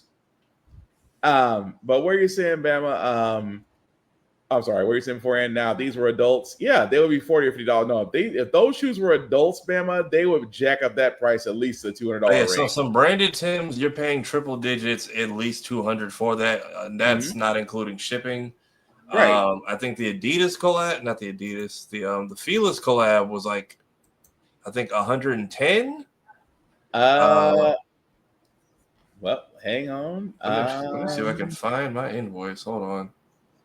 You could purchase the shoes through the Fila website, and those have been gone for. That was from the second movie. Those have been gone for like 3 years. Okay, because I was gonna say I was looking at this like, yeah, they were probably be at the wayside, but yeah, the Sonic Feelers were 120 with shipping, so that's not bad. These I don't know what they're gonna go for. I think they sell at like regular price, but it's weird for such. Like if the store itself was sending this email out like promo to people that shop there, cool. But like, I don't know why this should not have made headlines the way it did. It really shouldn't have. But why are we surprised? Felines are still a thing. Yeah, Bama. They are. I mean, that's the Sonic shoe Fila had was the most Sonic-esque shoe I've seen released so far because it actually looked like the shoes that he wears in the movie and in the TV shows and in the games. Which is why they sold out in like 5 seconds for everything like size 9 and above. I don't know anyone who got the actual shoe and wore it.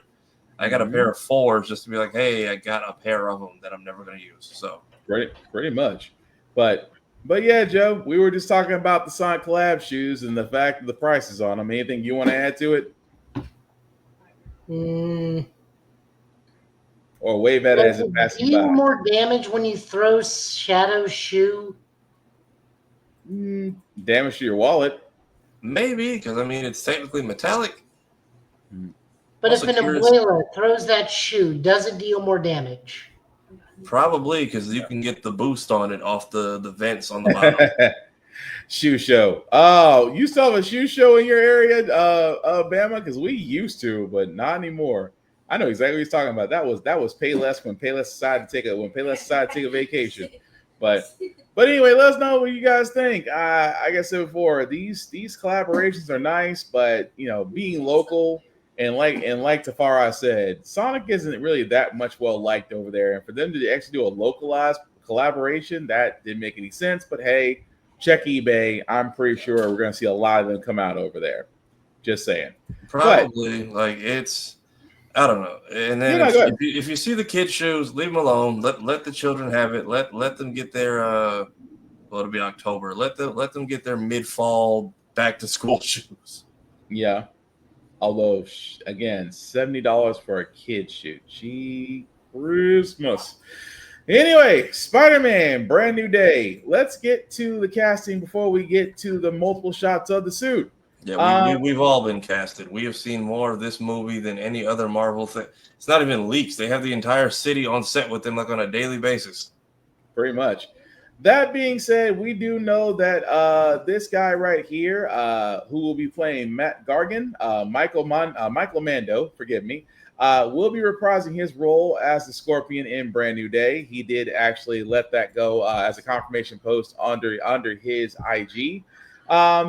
Still looking forward to what we say. Like I said, we don't have really a lot about Brand New Day as of yet. As far as the story goes, this is a reboot.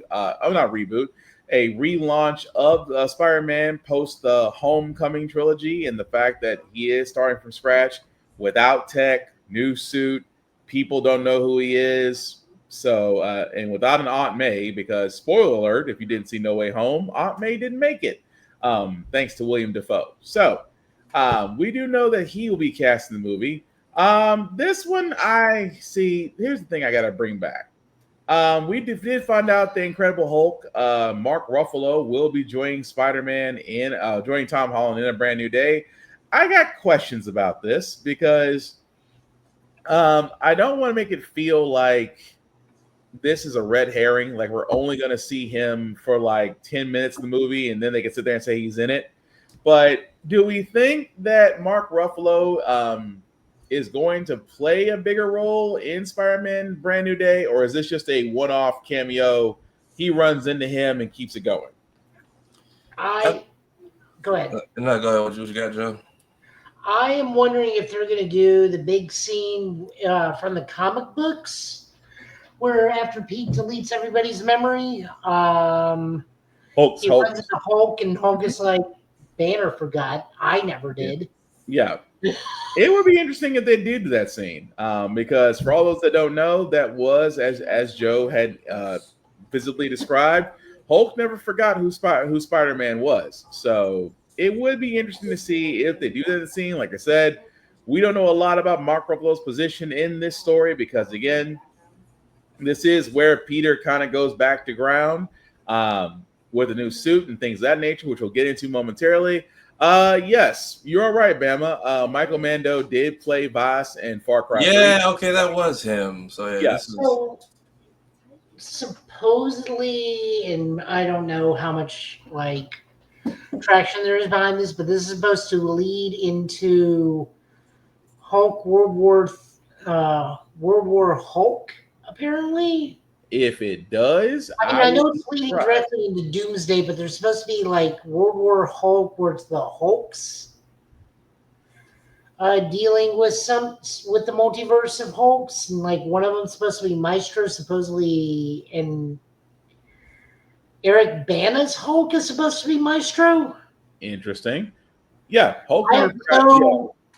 This has just been going around. I have no credible source for this, but this is what's been like making the rounds of. This will spin out. This will lead into Doomsday. Doomsday gets one movie in between Doomsday and Secret Wars, and it's a Hulk movie. That would be interesting. And Bama, yes, Hulk never forgot that Peter is Spider-Man. He never forgot. He never forgot. That's the one thing about Hulk. He never did forget. At the time of the books, Hulk was a fully separate personality and was fully not sentient, but like fully intelligent. He's no longer childlike Green Hulk. He is like fully formed Hulk. What's up? Hey, Lainey. Hey, Lainey. I'm wondering if they could also. I wonder if they could also do kind of what Ultimate Spider-Man did, where Hulk was kind of always on the run from Shield, but then because I don't remember if it was magic or science, they did a body swap, and Hulk, because he had like Peter's intellect for a little bit, learned how to actually like talk as Hulk and like communicate. Which is how they spun off into what Agents of Smash or whatever it was called. Yeah, because I'm hearing Mr. Negative. They're gonna try to do like what was it in the game, the Dragon's Blood or whatever it was called. Yeah. So theory is Mr. Negative has a drug that puts Mark Ruffalo back into more so Hulk versus being Professor Hulk, which then leads into Punisher needing Hulk level weapons to take him down. Hence why allegedly Punisher is the one driving that tank that everyone has been filming the last couple of days. And then they all cross paths, fight for a second before they realize we're not the real bad guys here. Which hopefully that's Hulk talking and not Ruffalo. Like I would like a moment where Hulk is like, we didn't merge. I just got suppressed. Put me back, especially after Brave New World, because everyone was saying, it was just Hulk 2.0. I'm like, y'all complained about that Hulk since 2008. Y'all have been asking for them to come back, and then you're mad they did it. So, The one cool thing I will say I've seen from all these videos is the practical web swinging. Yes, which I want to show these two parts right here. Like I said, mentioning the tank.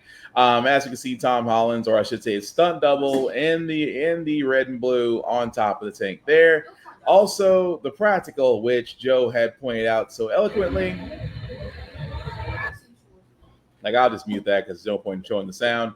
But, yeah, you can literally see, like I said, the whole practicality of him swinging. which is actually pretty freaking cool, honestly. But yeah, I do like where they're going with this.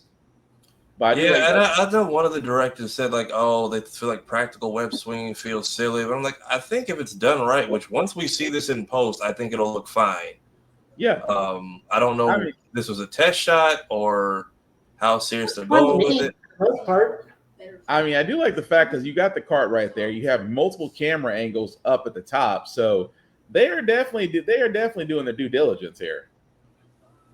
I'm curious how this all plays into the state of the city without bringing Kingpin in or on stage, which I feel like I feel like that can't be the case because y'all use Daredevil, especially being it being a Sony production, which is probably why they're swinging it around so much.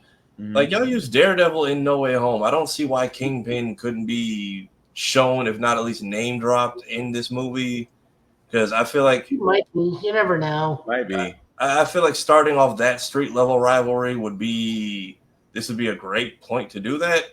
Also, I know what they said, hands off of Miles, but like, give us Uncle Aaron and the Prowler fit getting dropped off back in his something. Like we don't have another 20 years for you guys to just. I don't know anymore. Like whatever it is y'all are doing here. Right. Now, I was trying to see if I had another one. Oh, there it is. Because, like I said, still going by the swinging. I mean, it's like we said, going back to practical. I'm not against it because this is actually going to make it work. And the suit itself, going back to the suit, it looks great. I can't knock it. I mean, it's the traditional red and blue. At the same time, the eyes, like I said before, like I was showing a close up, and I need to get a better vision of that. The close up did have a little bit of. I was trying to. What did I tell you, Joe, that day? It had a little bit of references from Maguire's suit and from Garfield's suit. Yeah, he's got Garfield's spider. He's got Toby's webbing. Yeah, and then his own little style of just the design. So it's like an upgraded version of the one we saw at the end of No Way Home, which I'm grateful for it. But I'm curious to see what he tells people as to why he's not using his more starked out tech. Because I don't think they repossessed the Iron Spider suit. No. Because the Spider... It ran out of power finally. Yeah, it finally died. Yeah, it finally died. Because I think as we were looking at the end of No Way Home, you saw he still had the little tube though with the little like regenerator, or it could be a Peter Parker reason of but they said that was running low on energy. Yeah. I was gonna say I would also accept the Peter Parker reason of that runs my electric bill way too high and I can't afford it. Especially now since the struggle. But then again, also, I need JJ's take on all of this. I know that's probably all being filmed somewhere else. My only issue with the open filming, if there's Doomsday cameos and connections, I don't need to see that. I don't need to see any of it early. I don't need it spoiled for me. I know Sony is allowed to do what they want, but like, it just feels so spiteful of the people who are trying to help you. True. And also, we're getting pictures. Also, we do know that Zendaya or otherwise MJ will be in here as well. These are the videos they took here of the still shots. Of course, visiting, again, telling a little bit more story, visiting May Parker's grave. But yeah, again, it makes me wonder just because is how much of an involvement she's going to have with this. Again, telling a story where everybody doesn't know who you are, ally the Hulk, because he's probably the only person that knows. So, and also, we don't see Ned. Because I still say Ned's going to wind up being the Hobgoblin. I think Ned is going to end up becoming Sorcerer in training, maybe? Because I'm curious if this is all post-college. Because, and again, how much are we going to fit in here? Because between this and whatever new girl we got who might be a Gwen Stacy, who might be a Felicia Black Cat, and then we're not allowed to touch any of it until Sony says do another one. And it's like, how much can y'all fit in here without allowing it to be fleshed out elsewhere? That's the biggest part. Because again, is this Ned and MJ's summer vacation? Are we Past their graduate? Did they graduate early from MIT and now they're just home? Like, what are we doing? Are we gonna find out what happened when everybody went back to their own universes? Like, and then there's that symbiote that we haven't seen in like that's still sitting out there, right? So y'all got a lot to touch on here. But we I do don't know think we're going to see the symbiote till either Doomsday or Secret Wars, because Secret Wars is when he gets the black suit. If not, then like set it up at least, because like the problem is they're leaving us with so many loose ends that if Doomsday is setting up for a lot without having any setup, like we're just gonna have to go into it and kind of know. Yeah. Versus like, oh, this piece here, like the way they had here's all these movies, but in the short version, when we're at the Avengers Roundtable, here's how these stones have basically turned all of our lives upside down for the last 16 films, explained in like 2 minutes. Versus Doomsday, we're just going in with a lot of pieces and then hope that it all gets put together, and still with no front man or what the issue is, or like we're like what 2 films out, we don't have a setup for how this Battle World thing is going to work. Like if you told me, oh, we're in these other universes and pieces of like land went missing, something, and then I mean it took us this long to get a whole celestial adamantium, which says a lot. I know it goes back to your video. But Bama, how can they not use Kingpin? Because right now Kingpin's kind of got his hands twisted with I think, and I guess this is just a guess. I don't think they want to interject Kingpin because he's too entwined with Daredevil's TV run right now. That's a guess because I think they don't want to use Kingpin because Vincent D'Onofrio is like I said, wrapped up with Born Again. Now, does that mean that he cannot make it does it not mean that he cannot make an appearance in Spider-Man? No, I still think he can. It's just not the best thing right now because Spider-Man, again, if we're trying to establish Spider-Man as beginning again, I think that Kingpin comes down the line. Because I mean, you can go with other people. I mean, traditionally, you want to reestablish a Doc Ock, you want to reestablish a Vulture, you want to reestablish a Lizard Man. If you're gonna go down the Rogues, you might as well go ahead and establish the Rogues gallery first before going back to Kingpin. And I'm just saying, Michael Keaton is still available. Just saying. Didn't he say like years ago he filmed some scenes for? We still don't know what that was about. And he has yet to say what that. Yeah, that's another loose end we still have to tie up. Is he just stuck with Morbius, or did they like your end credit scene could literally just be portal opens. All right, we're done with you. Like drop Uncle Aaron off, drop him off. Bama Venom didn't retcon it. They just Venom's explanation is he left the same stain in 2 worlds. Yeah. Apparently, so the one is still left in our universe, and there's another one. Which, if you were to show me just a montage of the symbiote taking over different people, the way Venom did in the first movie, and just hopping around cities, I would accept that.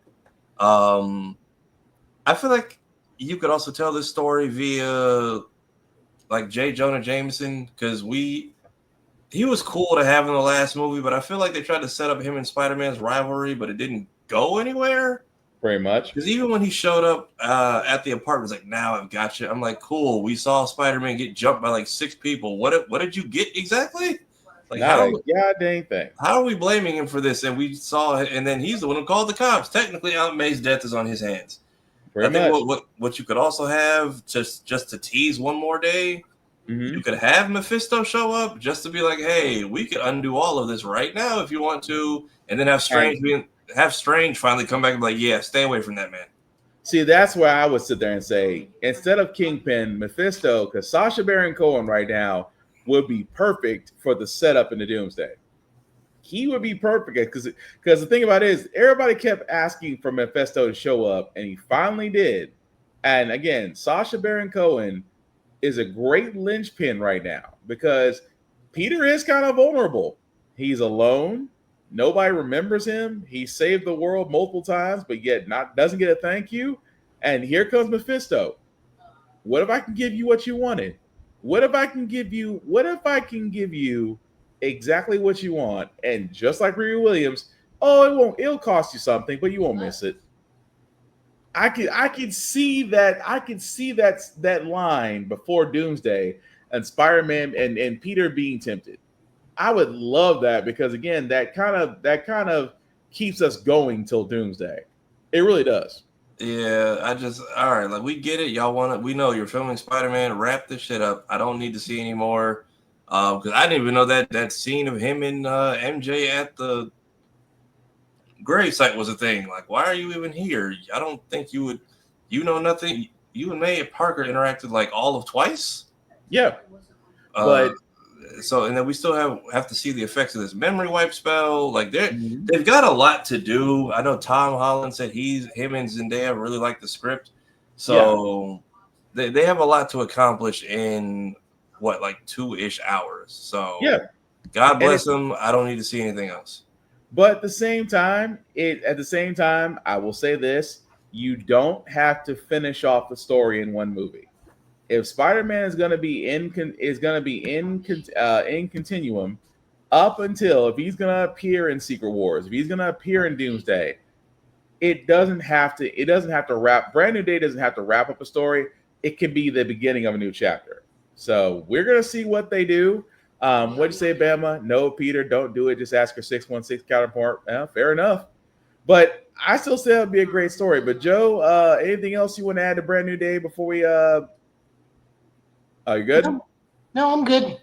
Okay, but let us know what you guys think. Like we said, this is all just speculation right now. We're not 100% sure what they're going to go with because the one time Tom Holland could give us dirt, he's not. So either tells us that Marvel is either being very careful or they've learned not to tell Tom Holland shit. One of the two.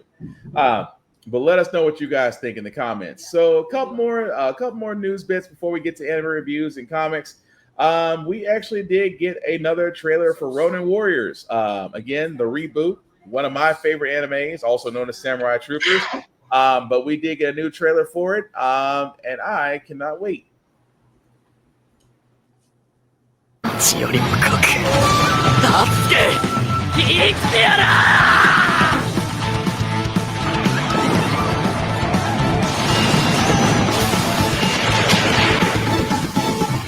いそ灼熱おや全開彼が侍トルーパー返上人間は醜い生き物だな。And yes, Bama, to answer your question, it is coming back. This is the reboot for Samurai Troopers, also known as Ronin Warriors. It is coming back. We are following this to a T, but that was the latest teaser trailer as we get closer to a release date. They haven't announced it yet, but again, once it is announced, we will definitely talk about it. But like I said, looking freaking forward to it. Cannot complain whatsoever. What we're also looking forward to is FX's Alien Earth. We actually did get the episode guide, and it seems everybody's taking the same route. What I mean by that is because, again, it is Disney, because it's on FX, Alien Earth is basically doing this. Episodes 1 and 2 will be shown at its premiere August 13th. Episode 3 follows it next week on the 20th. Week after that, it's episode 4. Week after that, episode 5 on September 3rd. Week after that, September 10th is episode 6. And of course, episode 7 will be on September 17th. And all episodes will be available after the 24th. So we are getting a 1, 2, and then a 1, 1, 1, 1 for the next several weeks after that. We've covered Alien Earth here. We've sat there and speculated that this happens post that new Alien movie. I forgot the name of it already. But this is going to follow the series of the xenomorphs being on Earth and the fact that there has been crossbreeding with facehuggers. So this is going to be freaking interesting once it all comes out. But again, that's the episode guide. Tafari, anything else we want to add to this as far as us just being ready to see this? Joe, you too? I'm curious if this show, especially since it's going to come and go in the course of like less than a month, Mhm. I'm curious if this sets up for Badlands or attaches itself to Killer of Killers in any kind of way. My money's on Badlands. I'm also curious if this, if not Badlands, I'm curious if they just end it with the world is doomed and Earth is fully infected, and that's where we go from here, and planet Earth becomes an AVP battleground, or what we're setting up for. Either way, I'm curious to see how Alien does when it has a chance to flesh it out more than just 2 hours and like 4 years apart. Yeah. Although again, I'm curious as well to see how the story goes because I am interested. I mean, Aliens is giving me a different story. Predator Badlands is giving me a different story. It's like my prayers are being answered. Now I just really need to have a winning lottery ticket. What do you say, Mama? I really need to go back and watch Predator. Yeah, I mean, Killer of Killers was actually a good show. I can't knock it. If you haven't had a chance on Hulu to watch it, I highly recommend Did it. they update the ending for that movie? Like, did they add? Because I watched it the first time and I saw the end credits, but people are like, "Oh, did you see it again?" I'm like, "Did they change it or?" That's the first I'm hearing of it. I didn't know if they did. I didn't see Arnold and Donald and Danny Glover the first time I watched it. I didn't either. So I'm like, this is the first time hearing the day update. I have to go back and go see to be kind of Yeah. Apparently, if you watch it now, it's the girl from Prey, Danny Glover, and Arnold Schwarzenegger are now frozen in the tanks. So everybody's like, "Oh, so we basically have a clan that went back and just like Indian gave on all the promises to be left alone, and it's just been snatching warriors, or they've been cloning people." But a lot of people are kind of pissed at it because they're like, "Oh, well, it just makes the Yautja look like a batch of liars." Then, but we'll see if that fleshes out in any way. I'm gonna have to look that up because I must have missed it. I think it's a new ending they've added since it first released. Oh, okay. I see it. Okay. Let me see if I can kind of mute this because I don't want us to get dinged. But I think I might have found it. Yeah. So the girl from it was the first time it just ended here, but now it keeps going. And then oh crap! Yeah, that's Danny Glover's character.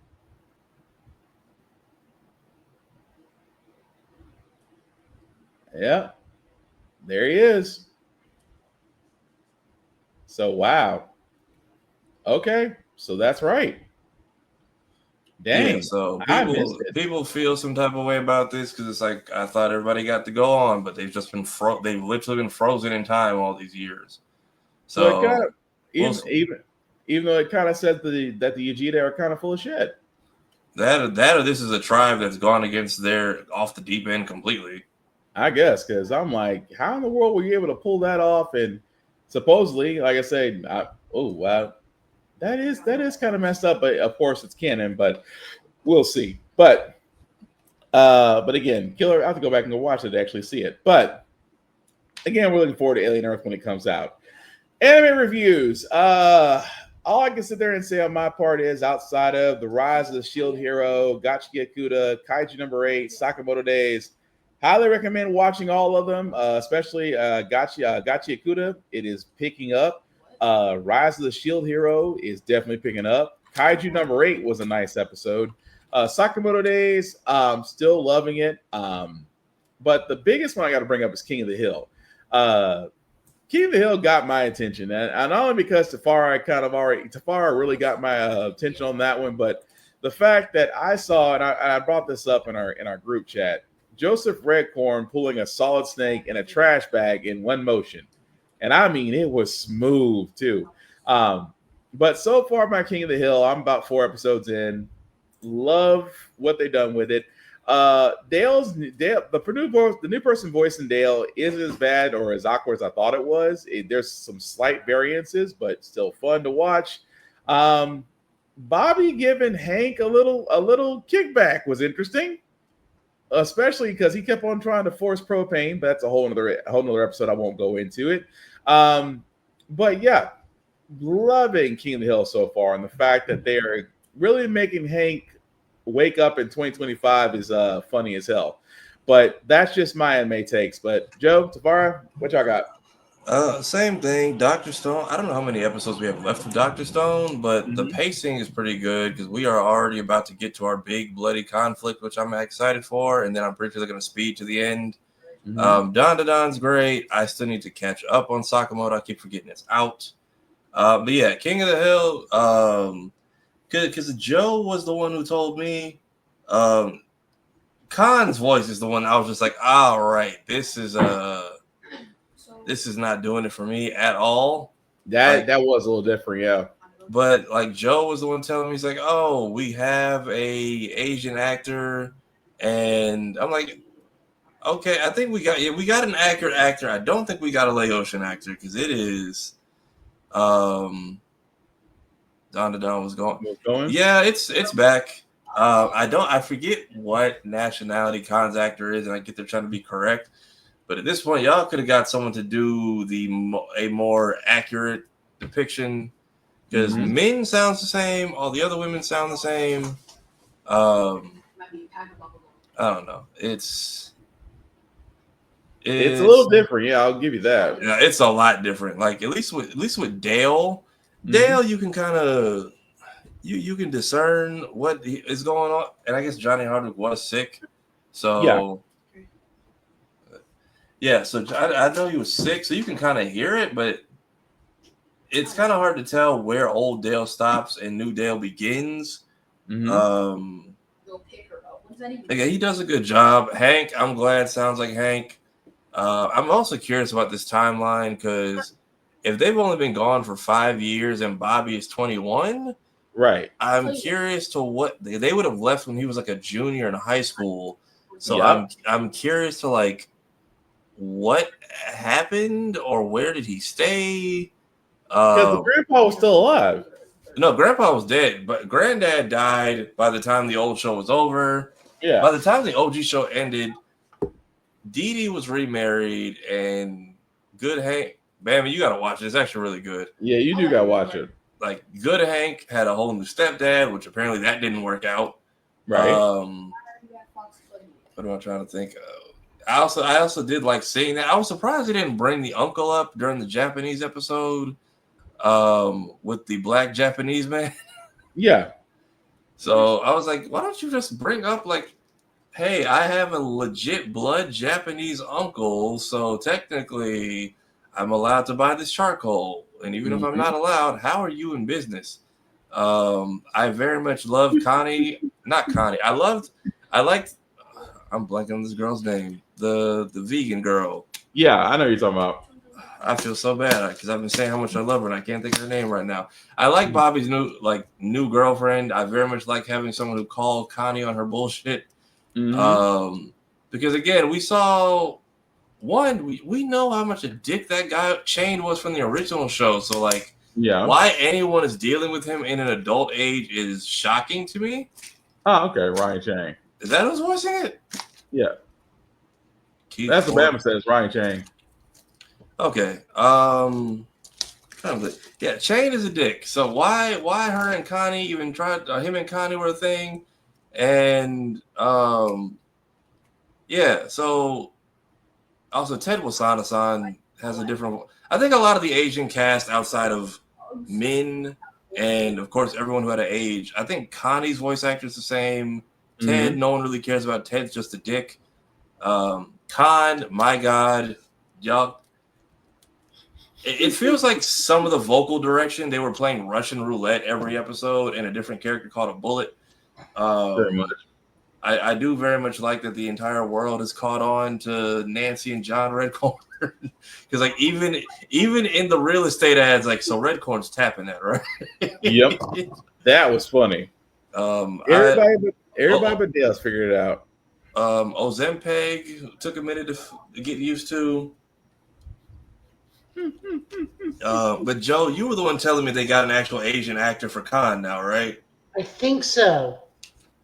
All right, but he's into that real fast. I'll say because I know he's not Laotian, but it just felt like there's like okay, we got an Asian versus an Asian who can do like a version of Khan's voice. It just sounded old and strained, and like even then, don't tell Hank you're divorced. Just say you got in a fight and you're living in the garage. Like or men put me out. Like I was also what they did with Hank's brothers. I kind of want them to. That was like one of my goals for this show, and I'm glad they did it. I'm hoping they do that for Luann's kid. Yeah. Because while Peggy is annoying as shit, and I'm surprised like there was not. I love that everybody's tired of her bullshit and calls her on it now. I need an episode where like, hey, you know, we had to like stop Peggy from getting stoned over there. Like, I need there to be some. I refuse to believe 5 years went by and there wasn't a moment where somebody had to come in and like save Peggy from like getting like executed because she just wouldn't knock it off. Right. I also want to see more of their Saudi Arabia life. They were living lavish over there. They had butlers and attendants and a nice truck. And you know that probably drove Hank crazy. Oh, yeah. Well, it seemed like he was okay with it. I mean, the man fell in love with soccer while he was over there. Did you know that when you finish Netflix, did you know you could finish Netflix? When you do, you get something called a wellness check. I'm sorry. Yeah, the show picks up right where it leaves off. I very much love it. Jerry Jones catching strays, I'm all here for. Oh, jeez. Yeah. You know who's Khan? Who? Daily Show's Ronnie Chang. Oh, Yeah. that Ronnie Chang. Yeah, that's what Bam was saying. Bam was saying Ronnie Chang voiced him. I'll just say, like, I need y'all to give Ronnie some vocal direction on the next time because that sounded like old, retired, and out of work Khan. But I'm like, I don't. It's So just we got a Malaysian dude to be Laos, which is not bad.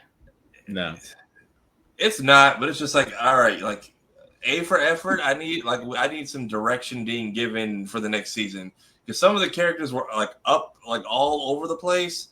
I very much liked Connie getting chin checked by Bobby's girlfriend. Where it's just like, Oh God, yeah, that was great. like, that was oh, funny. I practice E&M is just like she just wants to get laid on the side, and then her and Bob, which I'm still waiting to see how that backfires in their relationship, if anything.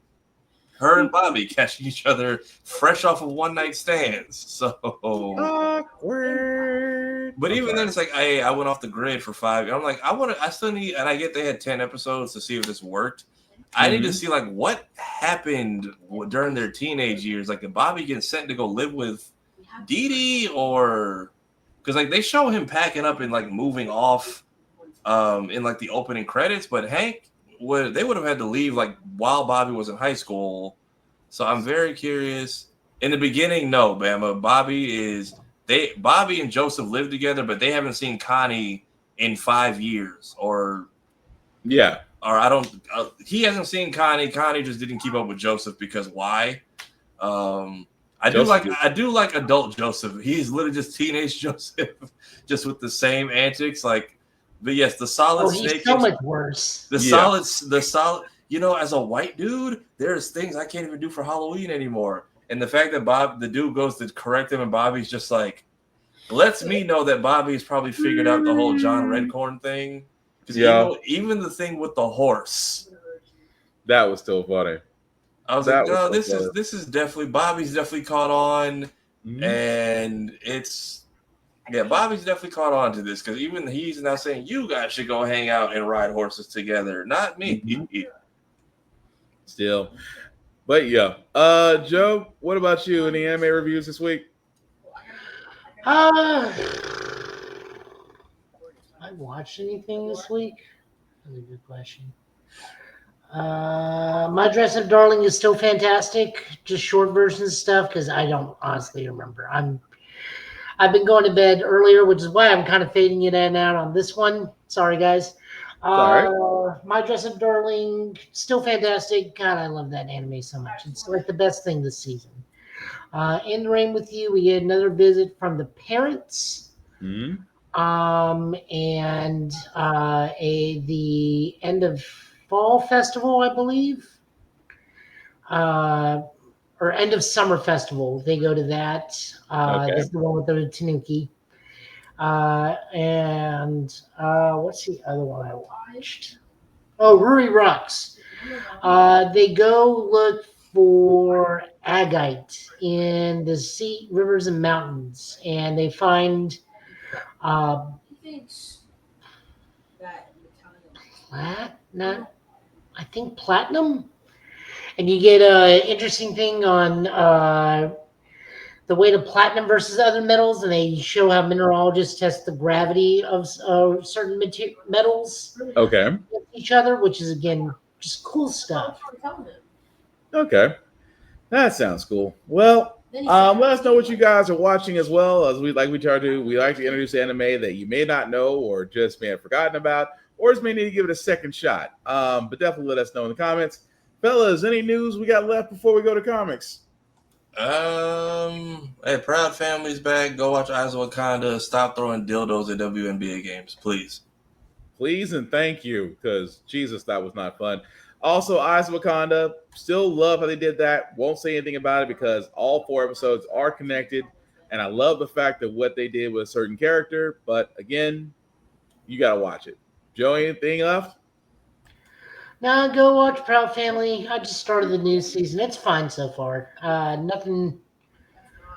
The Proudiverse is kind of weird. Yeah, it's a very random start. Like that feels very much more like a mid-season type of thing. This season is start a little bit more fantastical than what I'm used to. They get back in. They get grounded after the first 2 episodes. They go back into then regular. Comes back, so like. I feel like, yeah, two very Maya Kiki Palmer's character-centric episodes. I'm okay with that though. They do need to flesh her out since she is the new character out of the stuff. I feel like they tried to give A Boogie more stuff just so he could try to squeeze a few raps out. I'm also very glad they got rid of the sheesh every 5 seconds because that got old very fast. Mm-hmm. Finale is a cliffhanger that will hopefully, I think, get them a season 4. But my God, is it frustrating to watch? Just off the deep end. What? Nice.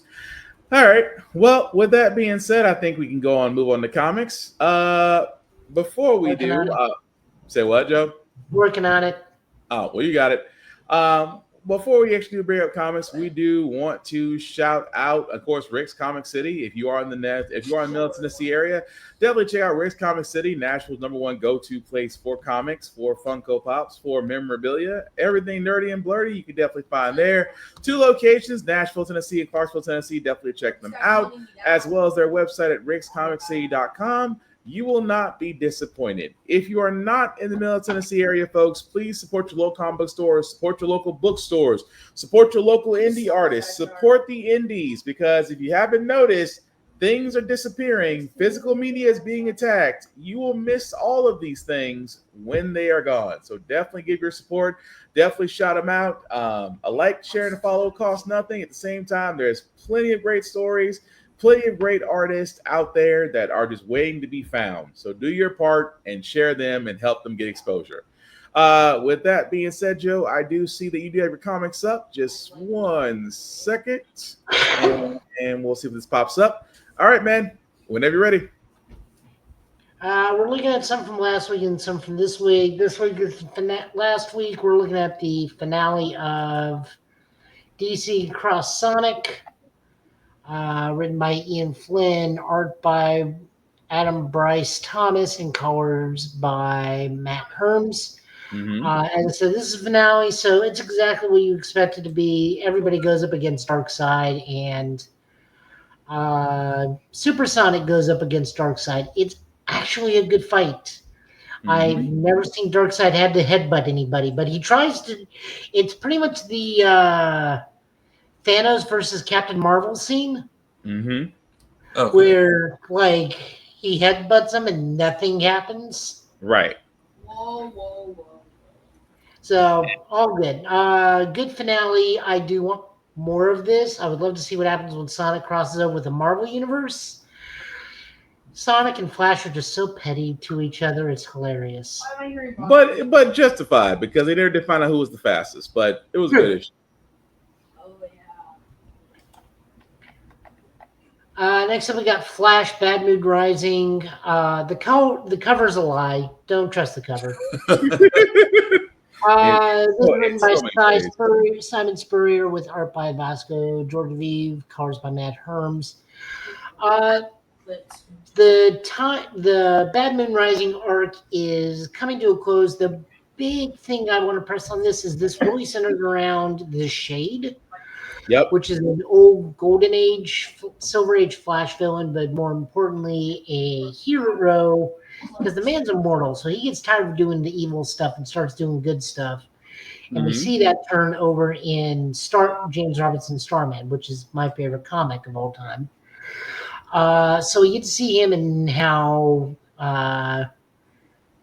really sad stuff, because like his wife is passing away, who he met in the books. And like, well, I made him a deal with Eclipso to stall you. It's like, oh, he's gonna cure her. It's like, no, the other way around. Oh, and then Giant's like, yeah, he played you. I mean, just all the way wrong, but yeah. He's also one of those characters that is just one of those like, you keep that man happy and just let him do whatever he wants, be whatever he wants, because he could end all of existence if he wants. Yeah. And do so in the greatest of British vernacular. Oh yeah, he's a good old boy. Moving over into Marvel from last week, we're looking at One World Under Doomed Gods. We're looking at this because I really like Doom in this one.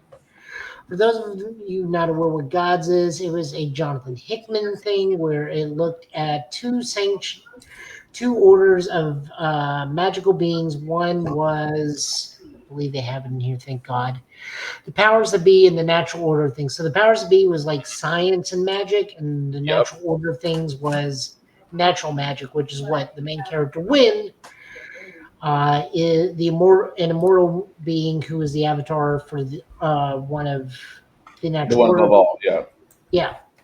No, the one above all is Hulk. We leave that version alone. And we look at Wynn, Doom, and one of Wynn's apprentices, Mia, because Doom takes her because the sun is getting ready to lose all its magical powers. Because the sun is protected by magical words, or else like demons would eat fire demons would just eat the sun. Yep. And the crux of the book is that Doom is often a better teacher than most people give him credit for, because he actually like tells me point blank, you're not good at this, you're good at this. I can help you with this. And she's like, oh, this is what it's like to have an actual teacher. It was like, Doom's like, well, of course, it's Doom. Doom is the best of all things. This is the whole thing. This is the whole thing of Doom. Doom sees potential in you. Doom is intrigued. Him, not so much. It's like, he even agrees with him. It's like, yeah, Wynn's kind of a shitty teacher at times.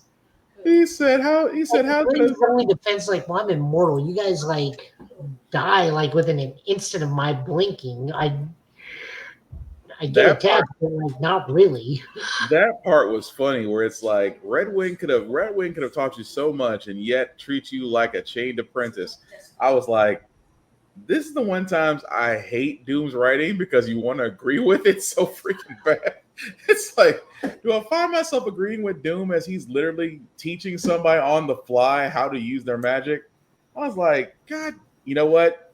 Great writing. It's always the great writing that'll have you looking at Doom and going, you know what? Maybe his way ain't so bad after all. Just daggone it. It's like, I do not want to like this man. Yeah. And from running out last week, we got Ultimate Spider-Man 19. Again, the cover lies. Do not trust the cover. We are slowly closing out on this book, which I hate to death. We only get like 5 more issues of this before this book ends. I said the Ultimate's verse is like done in a little very soon, isn't it? Yeah, I'm so mad about that. So mad about that, because this book is so much better than normal Spider-Man. But we will see Ultimate Venom makes an appearance, and Peter may or may not be making a deal with the Mole-Man. But the most important thing outside of Venom appearing properly is MJ and Peter finally sit down and start having the talk that has been needed to have since issue 2.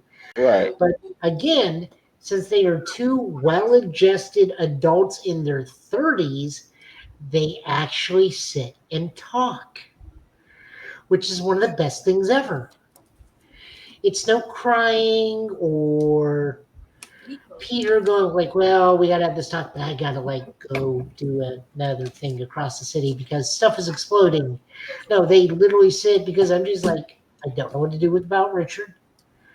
I'm doing the best I can as a mother and a wife, but I need to know, are we good? Are we good? Right. What do I need to know about everything else? And Peter's like, well, and then the issue ends. But still the fact that they can openly communicate as fully functional adults and as a fully functional parent couple and married couple is amazing. I will sit there and say MJ has always been the problem, but in the Ultimate Spider-Verse, she's actually been the supportive one.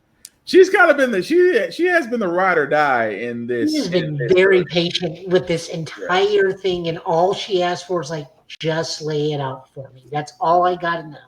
But I do love that Venom just immediately listens to Peter. The Venom symbiote listens to Peter. It's like, whatever you do, don't move. Got it. What is he? He's like snitch. Who is he talking to? And Peter's like, I think he's talking to the suit. MJ, I don't give a damn. I was like, that I kind of had flashbacks for a second. Just, I know how it feels like to say something. It's not directed at them, but yet you still catch a stray. But no, it's a good issue as far as where, you know, MJ kind of has Peter now doubting Harry and Gwen at this point. He's like, I trust Harry. Do you trust Gwen? Well, Harry trusts Gwen. Trust Gwen. It's like, and there it is. Oh, I'm so mad this book is ending. And also, Mr. Negative would still make an appearance in this, but yeah. He's there. Also, Mr. Negative is there. This is written by Jonathan Hickman, art by Martichetto, and colors by Matt Wilson. All new Venom from this week, Venom number 9. This is written by Al Ewing, art by Carlos Gomez, and colors by Frank DeMartia. This ends out the current arc of All New Venom. We know who everybody is. We know who the players are. We're wrapping up the thing with Doc Ock, but more importantly, the reason why so much focus is on this issue, MJ finally leaves whatever the hell his name is. I saw so many people rejoicing about this one. It was like, hey, the worst relationship we've been forced to sit through is finally over. And yet they thought this was a good idea. It's about as bad as putting MJ in the Venom suit. I'll take that. If that's what it takes to get her to leave, that's fine. I'm fine with it. It takes I'm sorry, I was gonna make a joke, but go ahead. Yeah. It takes two. That's just in symbiosis. You beat me by half a second. You beat me by half a second. Some of the things happen. Rick Stone is officially the current user of Sleeper. We currently don't know who the host. Can someone please explain why I should hate Paul? He comes out of nowhere. They apparently have mystical kids that vanish for no reason. Right. She's in a loveless relationship with him because he has ED, and willingly chooses to do nothing about it, and is just Paul. Yeah. So there's really nothing to it. Boring character who's a guy in a chair and used his science of symbology to give Mary Jane a roulette counter, but also willingly puts in a way to kill MJ through random chance. It's just and also the jackpot character, which I wish we could forget. No, that's fine. I mean, that was just going to be a thing that was going to happen regardless. I mean, she's not even the original jackpot. She's like the third jackpot. Yes, but still, I like to forget it. It's fine. It's even something they make fun of in the Marvel universe. Like, why get therapy when you can go throw on spandex and go punch a bad guy? True, fair. So, anyways, yeah, this wraps up. Toxin is now officially Agent Venom, even though Agent Anti-Venom is still Inside Flash him. Thompson, but he's holding the Anti-Venom back just so he can be the host for a little bit for Toxin because we don't know what's going on with him right now. Mm-hmm. It's still weird that don't worry about that. It's still weird that he can still hold back two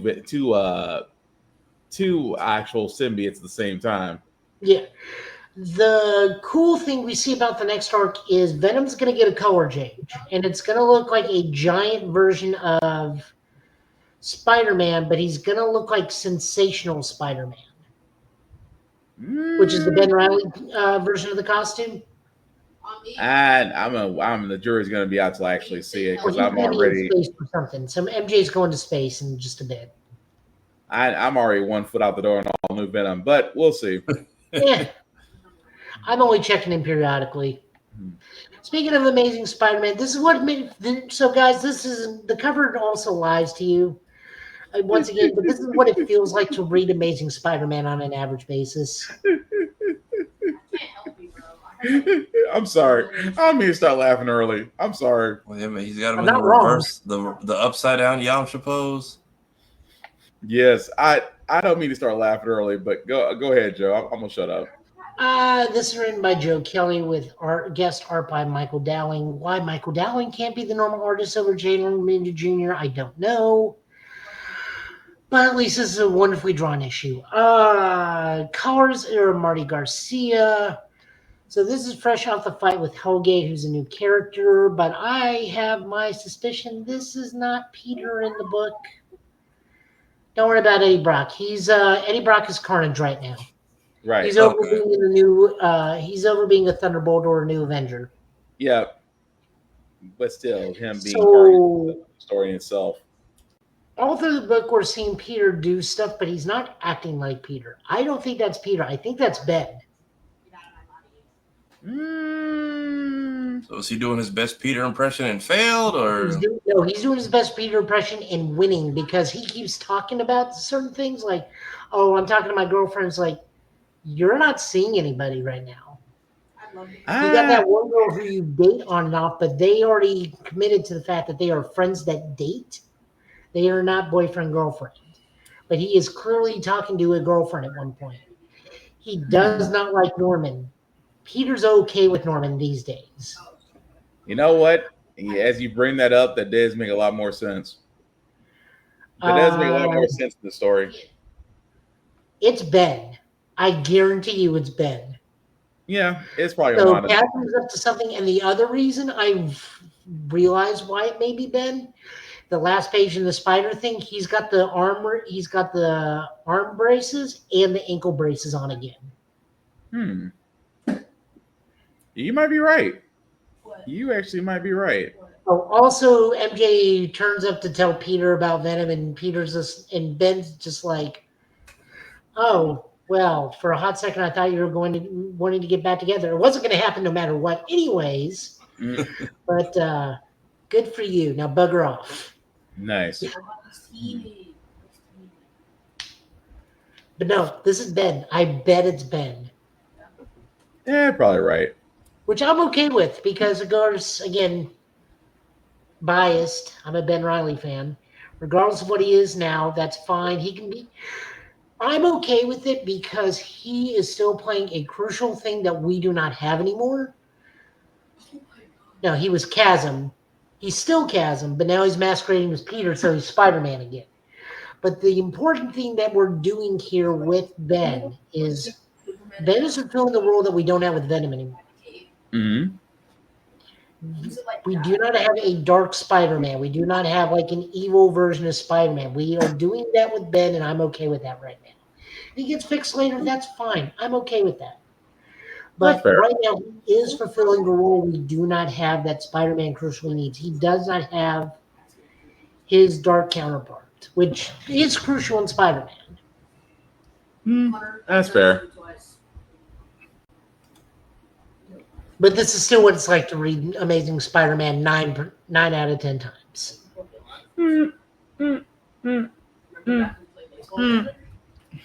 One World Under Doom. This cover does not lie. This actually does happen. So this is the main storyline, main story plot for One World Under Doom. Reed decides to debate Doom on TV, and of course, Doom. Reed is Reed, very much like the Pedro Pascal Reed of.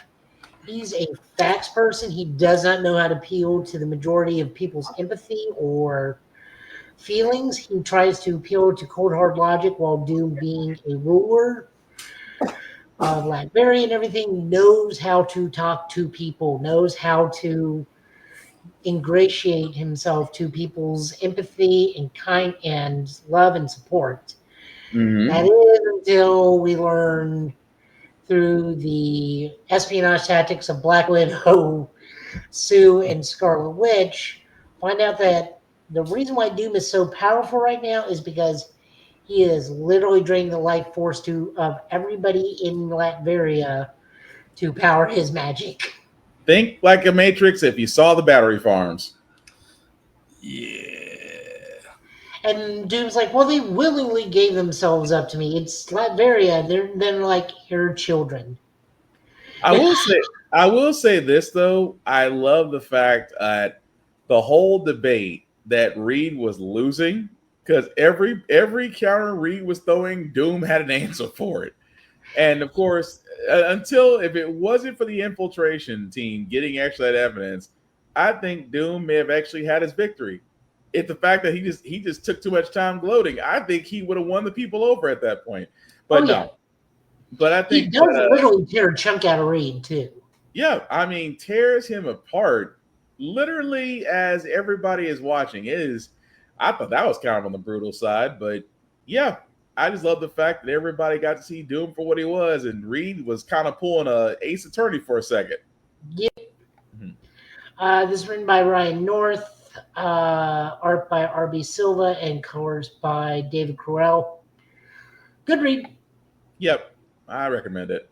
Next up, we're looking at Uncanny X-Men with special guests Deadpool and Outlaw. This is written by Gail Simone, art by David Marquez, and colors by Matt Wilson. We get to go see the city of New Orleans is contacting the X-Men about setting up a X Plaza in New Orleans. Mm-hmm. And it is hilarious because they're like, oh yeah, no, the women love Gambit and Rogue. So let me guess, horny men and women. Right. Women also love Rogue. And then one of the things is a kid's place called Nightcrawlers and other stuff. The New Mutant kids are fine. They're doing their own thing. But Deadpool and Outlaw kind of infiltrate the Louisiana home and cause some problems. And Outlaw is nearly killed until everything calms down. Mm-hmm. Shout out to the kids holding their own, though. The kids really did hold their own as Deadpool's like, you have a horse? It's like, when did I get a horse? Or just the fact that just Deathstream was like, had a John Wick moment. Oh yeah, he was gonna kill both of them. Like they were all going to die. You killed my dog. You said not. You see Deadpool. You see Deadpool. No John Wick, not a John Wick moment. Not a John Wick moment. Also, my favorite thing about this is Deadpool's like, New Mutants. I hate New Mutants. Which further proves this book is just titled Uncanny X-Men for the sake of its selling. Because New Mutants only sells a certain degree. But this is just New Mutants, which I'm really okay with. But with Deadpool, that was just funny. That part just killed me. It's like, we got hired to basically distract you guys, but you might want to go save the mutant that actually needs help. Yes. Of course, Jubilee, which I'll give her. Jubilee does get clowned upon, but nobody realizes she is a very powerful mutant. It's not just all sparkles and sunshine, as they found out. Is what she's like really capable of one time in Executioners. Yeah. When it's her, Laura, Boom Boom, and Dazzler, Mhm. and she makes a blast so strong she nukes her own hair and eyebrows off of her body. Yeah. Which She again, also can do that thing from X-Men 97 they brought into the comic book. She can make the plasma firework buzzsaws. Yeah. So she can destructo disc. That was still funny. But Except yeah. hers are effective. Yep. But still, good issue. Good issue for a good issue. Deadpool was his usual self, but it's Deadpool. And then we were supposed to look at Power Rangers, but we never could find it. So we're looking at Ghostbusters Dead Man's Chest number 3, written by David M. Booher. I love the fact that their main writer is a last name of Booher. Art by Aviv Orr and colors by Chris Peter. These current Ghostbuster comics are looking at the intervening time between Afterlife and Frozen Empire. Mhm. So this is what's going on with the family in between those movies. Okay. Phoebe's got a friend. A ghost pirate ship was accidentally raised along with the crew and is currently haunting all of New York. Phoebe makes a new friend. And the new friend may be tied to the ghost captain in some way, shape, or form. And it's just a fun Ghostbuster book. I love it to death. I love how they write the Spengler Gooberson family. Mm-hmm. It's just so fun. They capture Paul Rudd's voice very well. Okay, I'll have to get that. I'll have to go back and get that a shot. Yep. And then that's it for books. Yay. All right. Well, with that being said, folks, we are going to go ahead and wrap it up. We do thank everybody that liked, that watched, that shared, that let people know it's live. We certainly appreciate that. Before we get to shameless plugging, I do want to let people know where they can find things of that nature. I will start with the man, the myth, the legend. His legend never grows because folks reach out to him like he's a celebrity. So, Fire Eye, sir, you want people to know what you're up to and what you'll be doing and where you'll be at? Hopefully streaming the Battlefield beta. I know it's open tomorrow, but again, hopefully our internet stops acting up. I might do another test stream after this tonight. Still running through Twilight Princess, working my way through Sonic and the Black Knight, which I think is very short and I might be done with in like one more stream. So trying to figure out what to pick up next after that. Debating between Throwback to Code Lyoko or finally trying the Titanfall 2 campaign. Thank you, Laney. Other than that, yeah, I'm here. Me and Joe are doing Ultraman. Just working on making my own stuff when I have time. We had a sad episode last week. Yeah, that was depressing. It was very much the killer be killed episode. He can't control himself. They put down old Yeller last episode. Also, we will be back on Blerd's Eye as of this week. So our hiatus has come to an end. Y'all can catch us Tuesdays and Thursdays again. All right. Of course, he's not the only busy person. Joe, let people know what you're up to and where they can find you, sir. Well, currently falling asleep on the podcast, as we've seen. Hospital work's a hard thing, and then helping out at a card shop after that, it's even harder. So, you know.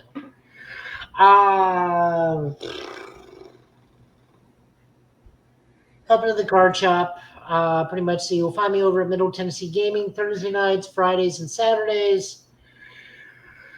And Sunday nights after work.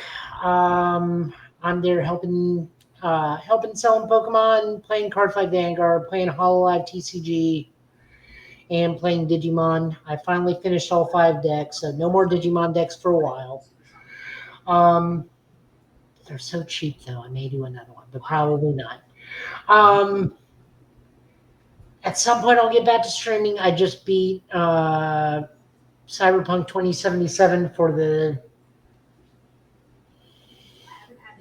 God, I don't know how many a time. I have 423 hours in that game. I just live in Night City.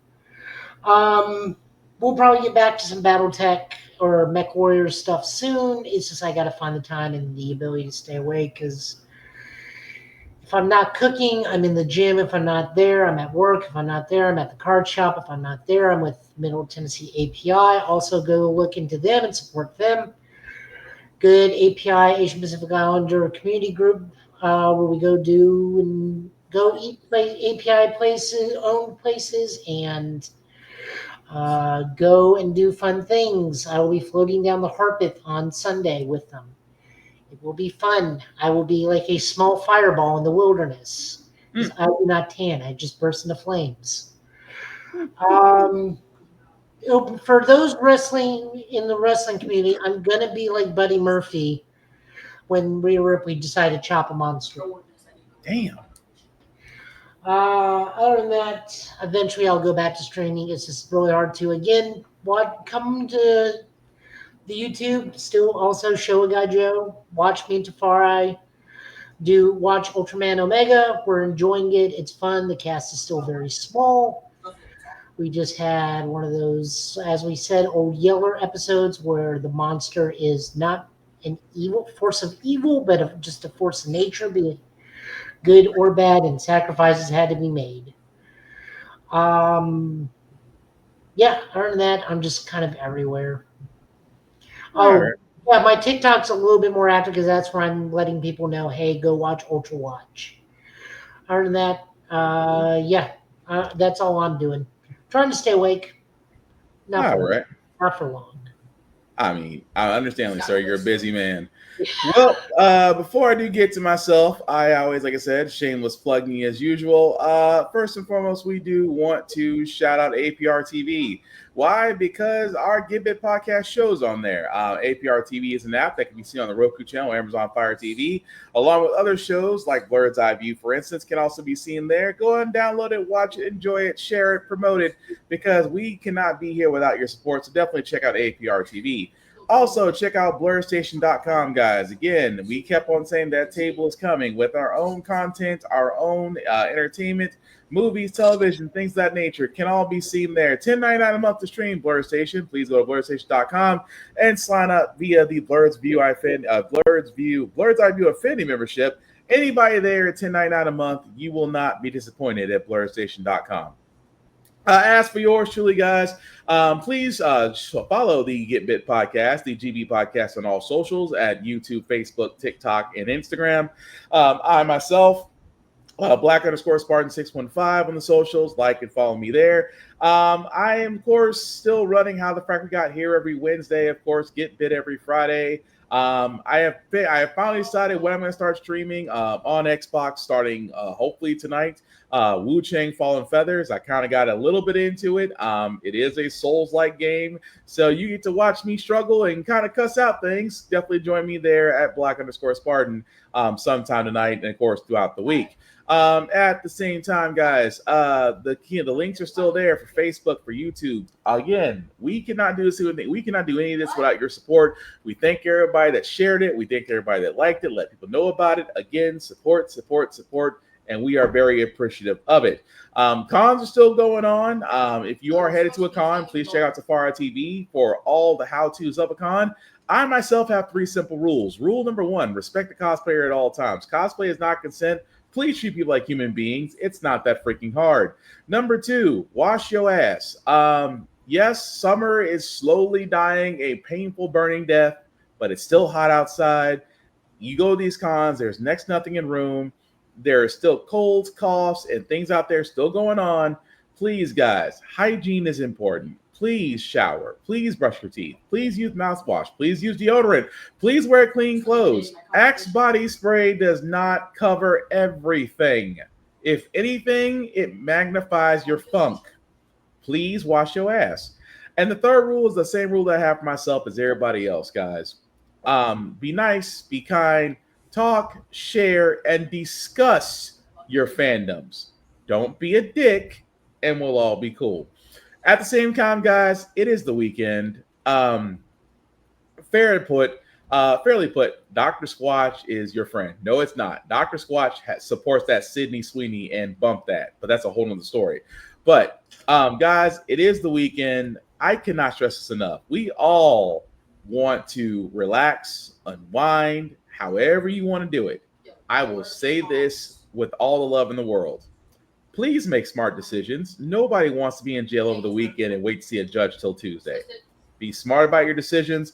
At the same time, guys, don't doom scroll. Do things that make you laugh, make you happy. check on your folks. Go outside and go enjoy nature. If you're going outside in this hot sun, please hydrate. But yeah, find something that makes you happy. It's all gonna be fine. Trust me. At the same time, guys, as we are wrapping this up, we will hopefully be back here saying Get Bit Time, saying Get Bit Channel with news of the week. At the same time, let me also say this as well. Happy early birthday to my daughter Zuri. She will be turning 1 as of 10 minutes from now because her birthday is tomorrow. So again, and yes, I will be that parent. I will be that parent that's posting my baby daughter 1 year's birthday tomorrow. And I just want to go ahead and say it now to throw out in the interwebs. I love you, Zuri. You are my first and only daughter. You are the princess of the group, so you will get the princess treatment. But happy birthday, baby girl. That being said, fellas, any last words we call tonight? Yeah, happy birthday, Zuri. As Joe is muted. Also, happy birthday. Well, that being said, guys, I've been Spartan. He's been Joe. He's been Tafara. This has been the Get Bit podcast for tonight, guys. Thank you all for watching. Please take care of yourselves and each other. And I promise somehow we'll get through this. Also, stay hydrated. The sun's trying to kill you. Peace.